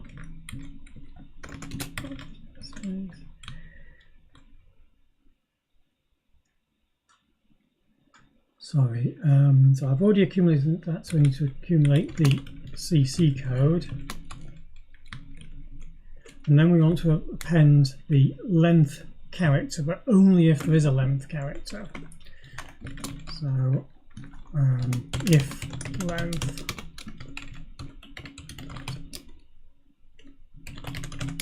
and then finally the rounding at the end as well.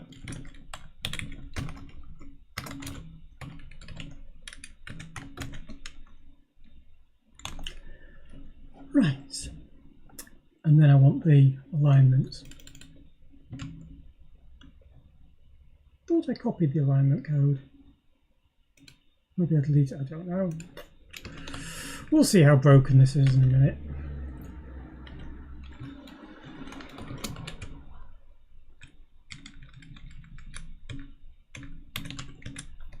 Armreg is that. Yep, looks good.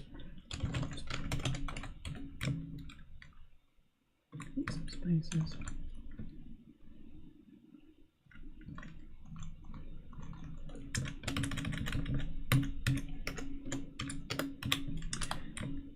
If opcode is 0, then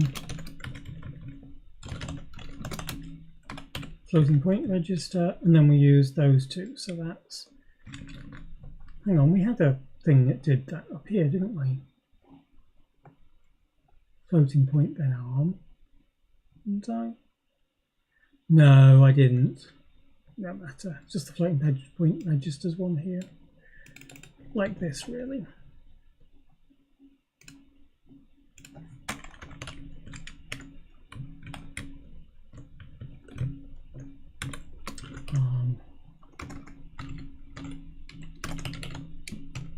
Armreg name brackets armreg. Length rounding lines are missing a semicolon. Oh, tar muchly. the same as that. See, it's handy having somebody looking over my shoulder. We have done pair programming at some places that I've worked at. It's not bad. It's definitely one of the things that you need to get used to. I'm not especially great at it. It's not reg D, that's reg N there. This is reg M, and it's the other way around.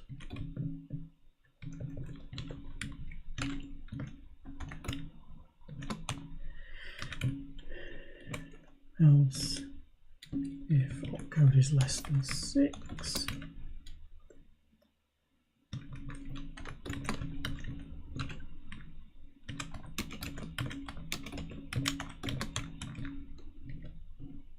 just an ARM reg name. Okay, so not the floating point register, and just drop that down to there. Kill that. Otherwise, there's nothing else to do.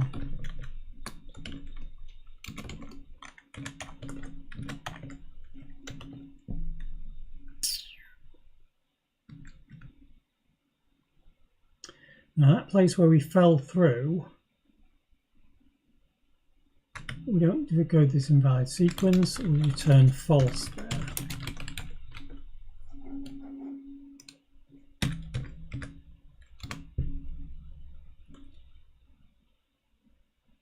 Mnemonic declared but not used, 404. Huh, okay. Get rid of that then. Alright, so we need to have these other types of registers instructions added. So we've got comparisons, float fix, controls, and that's our lot. Okay.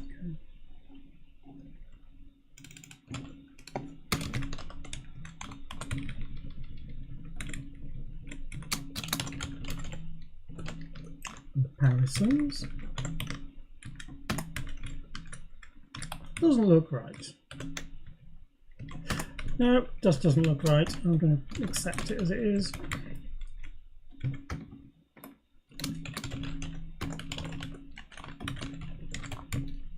Ooh, that's nice, isn't it? And controls. That's quite cute. Quite cute. Right, now, so let's have a look for in the dump CMF.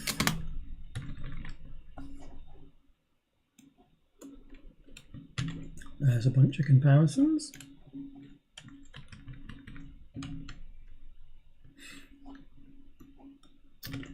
And then, not that, back to here. Conversions is fix. That's this lot.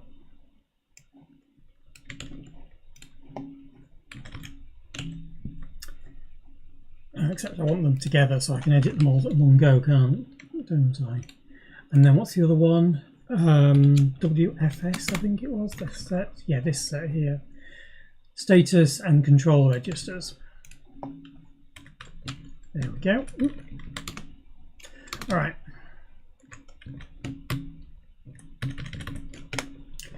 Test decode.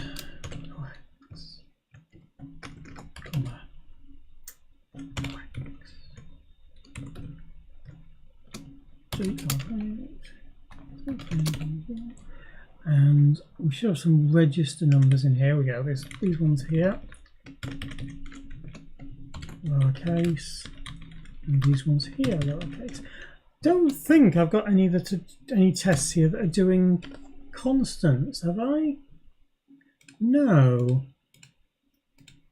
Let's see if we've got something in there for number 10. Number 10. There we go, there's the constant decoding. Stick that in just to make sure that we actually have constants working. Down here, I think.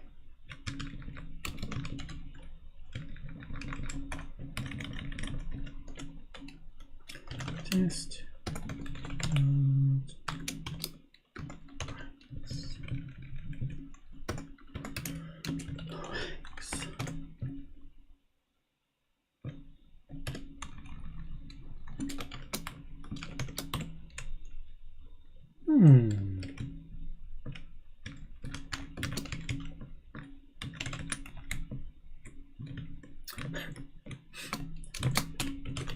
And that means I've then got constants, comparisons, conversions, and then controls.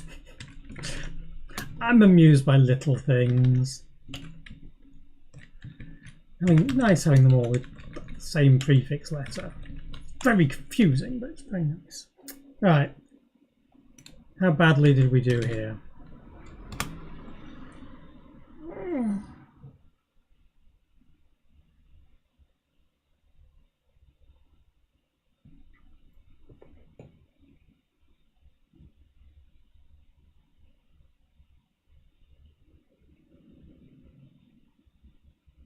Oh, I missed some. There was a couple of them that had R's in lowercase. It looks a bit odd having the R's and the F's like that, but I mean, I think that's pretty much the convention, isn't it? You put your floating points in a capital letter. I don't know. If I rerun that now, I should get them all past.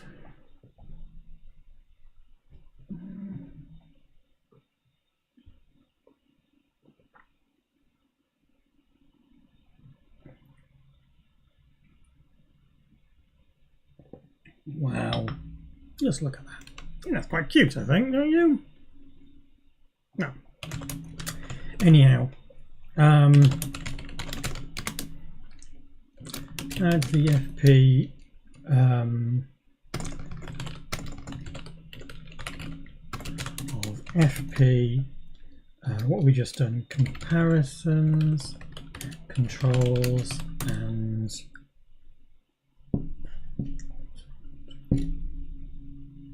oh, come on, I've forgotten already. Conversions.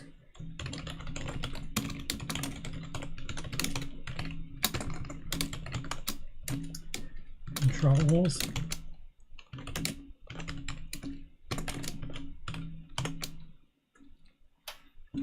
Conversions.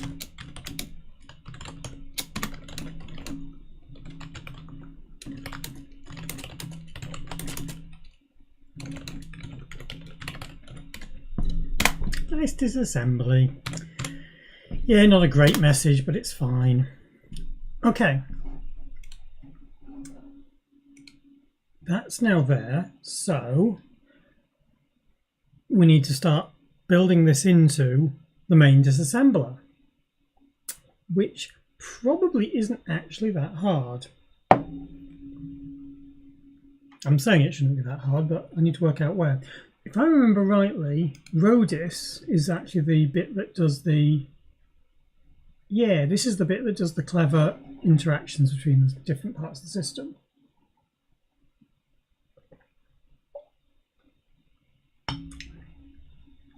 And converts things and the like. So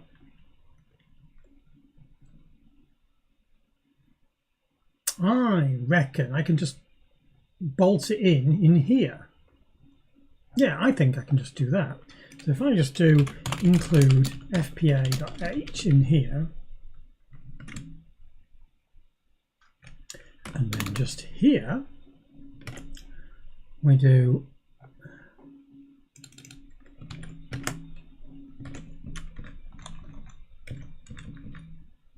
why have I done it as an int here? Why have I not done it as a bool? How curious.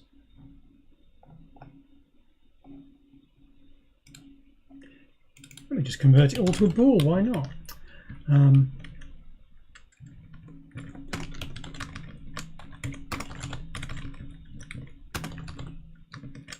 There we go. Right. Address, word, buffer, size of buffer. If OK, return buffer. Is that it? Nah.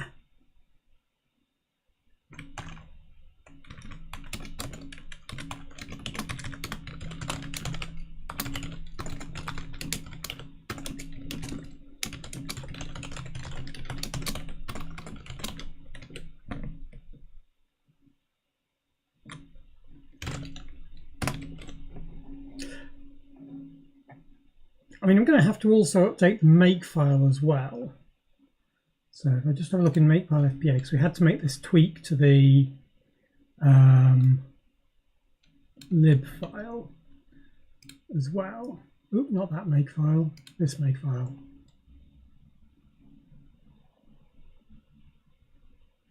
Let's put it down here. And then add FPA into here as well.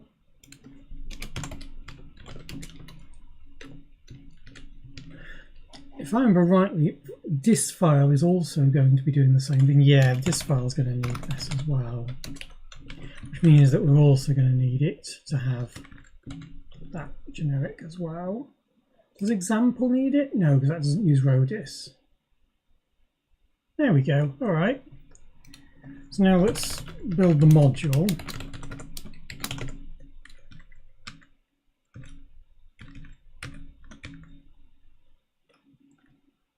Not 64, please. Common instructions, common modules rather.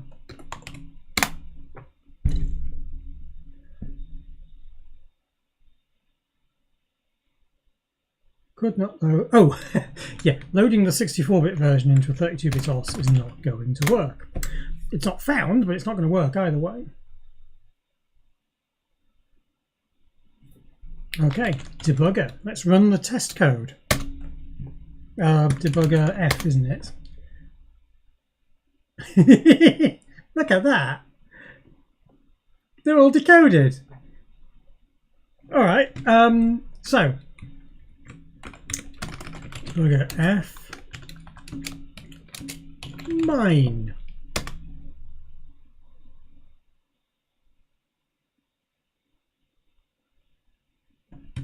And do the same thing, but without the debugger module loaded, and do that as Pyro.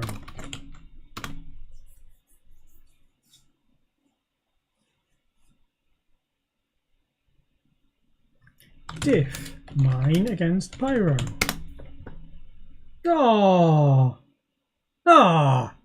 It's using capital letters. Seriously, if that's the only difference. Seriously, is that the only difference? It looks like it, doesn't it? Cool. Yeah, I think that's pretty good. Did Rodis convert registers to be capitalized? If it did, we can probably...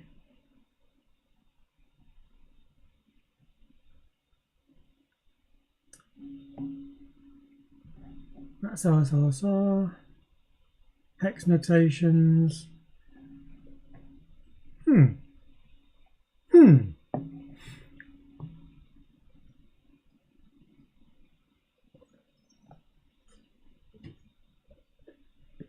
Honestly, I'm going to say that's good, because I'm really happy with that, I think. Okay.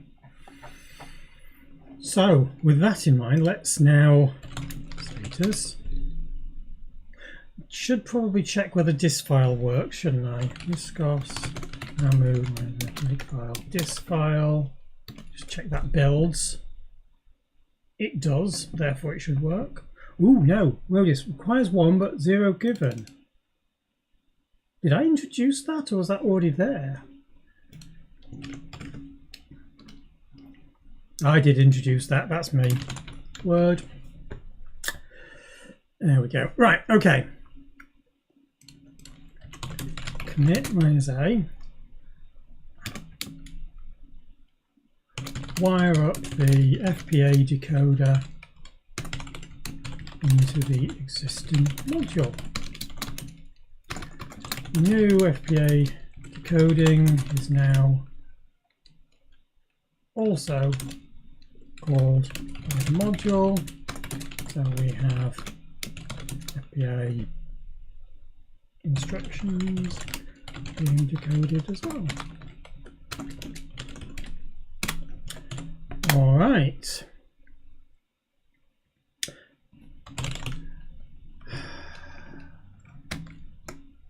Make the library as 64-bit. Oh, and export it as well.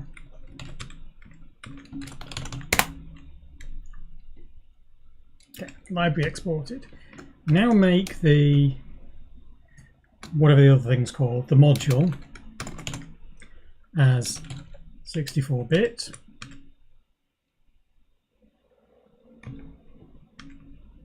Okay, build the 64-bit and then load it. There we go.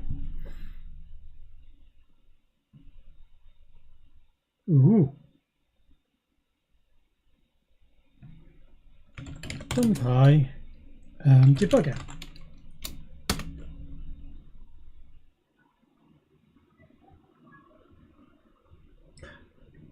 It's going by a bit quick that, but there we go. Yeah, there's a regular instruction. I'm trying to see the floating point ones as they go by.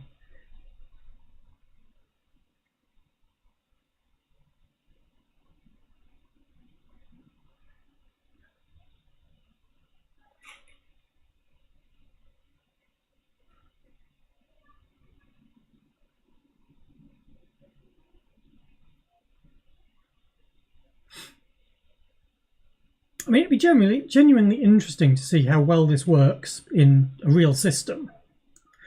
In that it probably won't, because that's the way the world works. But I do think that RISC OS Pyromaniac is nearly identical and should give us like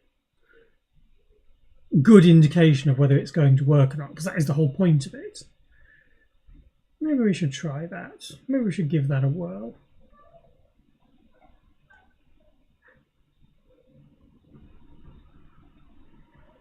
Well, this is definitely exercising the 64-bit side of this code.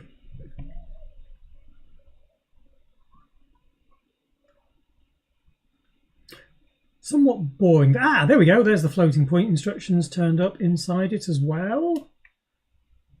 Yeah, I'm happy with that. There's some more of those ones.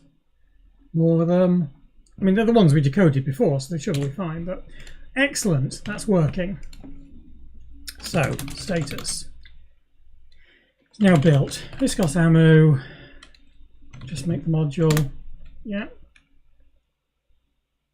Okay. So, can we give this a whirl, do we think? I think so. So copy rm32/debugger into tilsat library, application support, RPCEmu, hostfs, isn't it? Hostfs, there we go. Right, now fire up RPCEmu.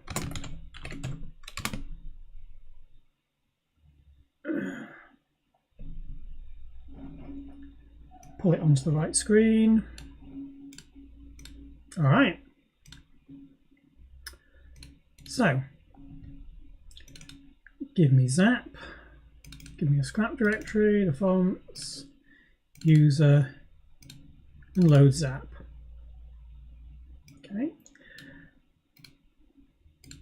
Now let's load my new debugger. This is where it goes and crashes badly, isn't it?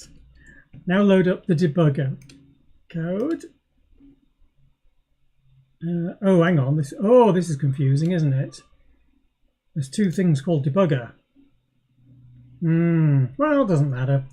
What we'll do, quickly move that, do you think?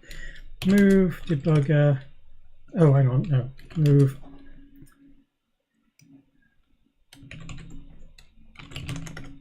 To be debugger test. There we go.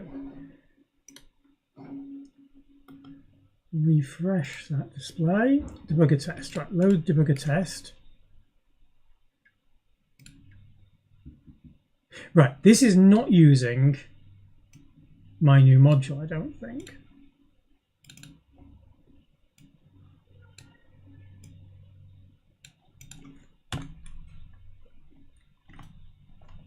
Now it's using my new module. There we go.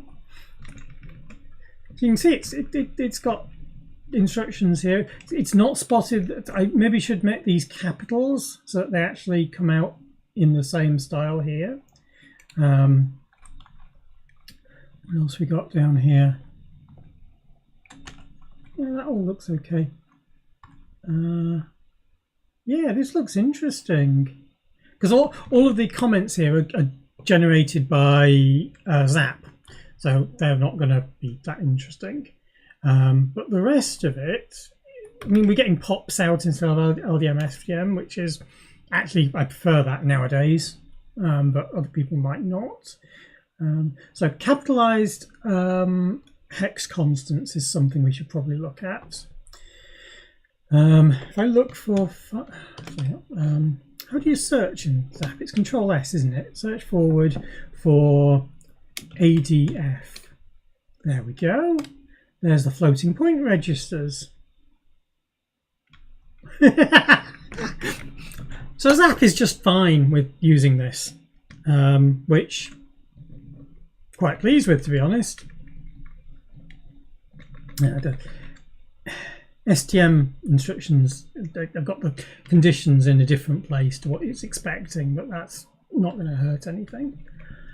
Wow. All right. That's really cool. I think that's really cool. I don't know what anybody else reckons, but this debugger is actually doing like the normal things. And if we actually ran debugger test, if you do it in task window, it would be a bit easier to read, won't it? Debugger test. I've already forgotten what it was. Debugger test A. Right. Well, what was it? D for disassembly. So regular disassembly, yeah. And then floating point, yeah. And it's running reasonably quick. I mean, we're not looking at anything particularly slow here. I mean, maybe if you're doing lots, it'll be a problem, but they're all coming out okay as well. What other things can this do? Oh, it's the dumb instructions. Yeah, they look like they're undefined instruction there. Might need to have a look into that one later. But otherwise, this is looking pretty sane, I think. And of course, we don't get any, so we do a sequence of hex values for input. Interesting. Oh yes, I have to actually give it some numbers.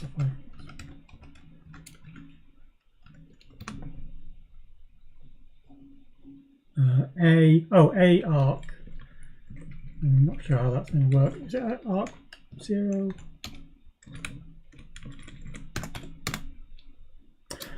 No, I probably need to document that a bit. But oh yeah, there you go. So it has processed it.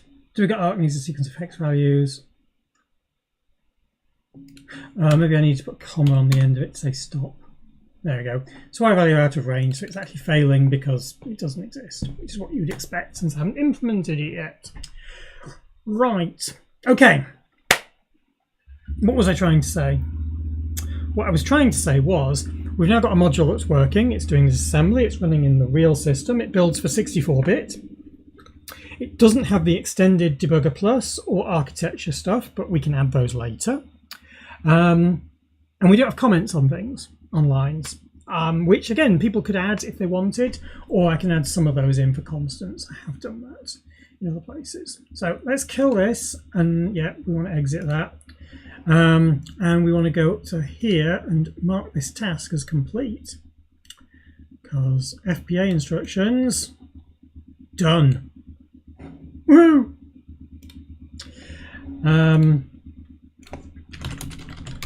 Everything's pushed, isn't it? Everything's committed. We just push it now. That'll build us a new version. And just make sure we've actually built everything. Make module there. Yep. And make module build 64. We've now got both of the modules, so we can go and copy them to the RISC OS 64 status pages.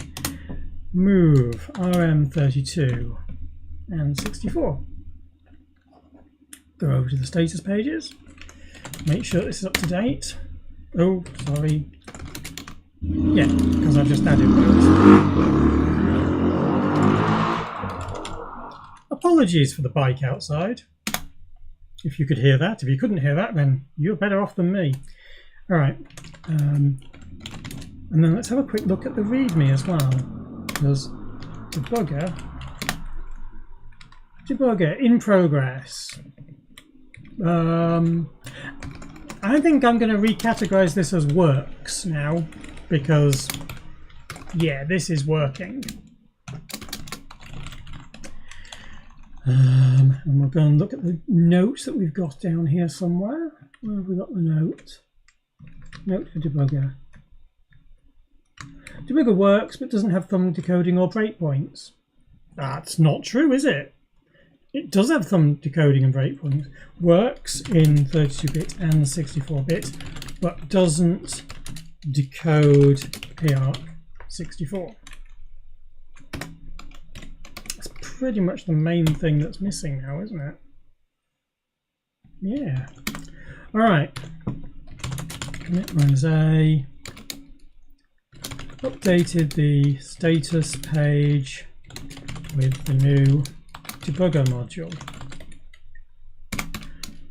The new debugger has been tested in RISC OS Pyromaniac in 32-bit and 64-bit.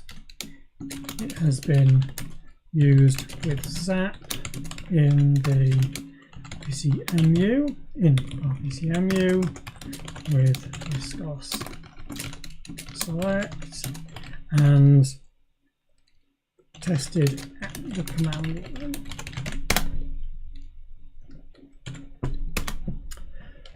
Push that and have a look here. Is it this window? That's simple binaries, that's not the one. How about this one? Status, there we go. Let's reload that. And we should see updated the status, and it should have wherever debugger is. I don't know where debugger is. Debugger. Of course, it'll be appearing many times on that page. There we go, works. Maybe I should put the ticks by them and things. Anyway, that's now working. So, we've got a few things left to do. 64-bit is one of the biggies, which definitely can do that. Definitely can do it. It's just a matter of finding a decent one to build into it. And what's the other thing we need to do? Oh yeah, comments on things, which we could do later if we want to. All right. I hope that's been interesting today. It's been a little bit mechanical, moving through the different parts of the code, but I think we've managed to transform that. Oh, did I actually delete the code from the end of it? I bet I didn't, did I? No, we've got the stub of what was left over. Let's just clean that up, shall we? Whoops. Div git commit. Cleaned up the trailing Python code from the PA lib.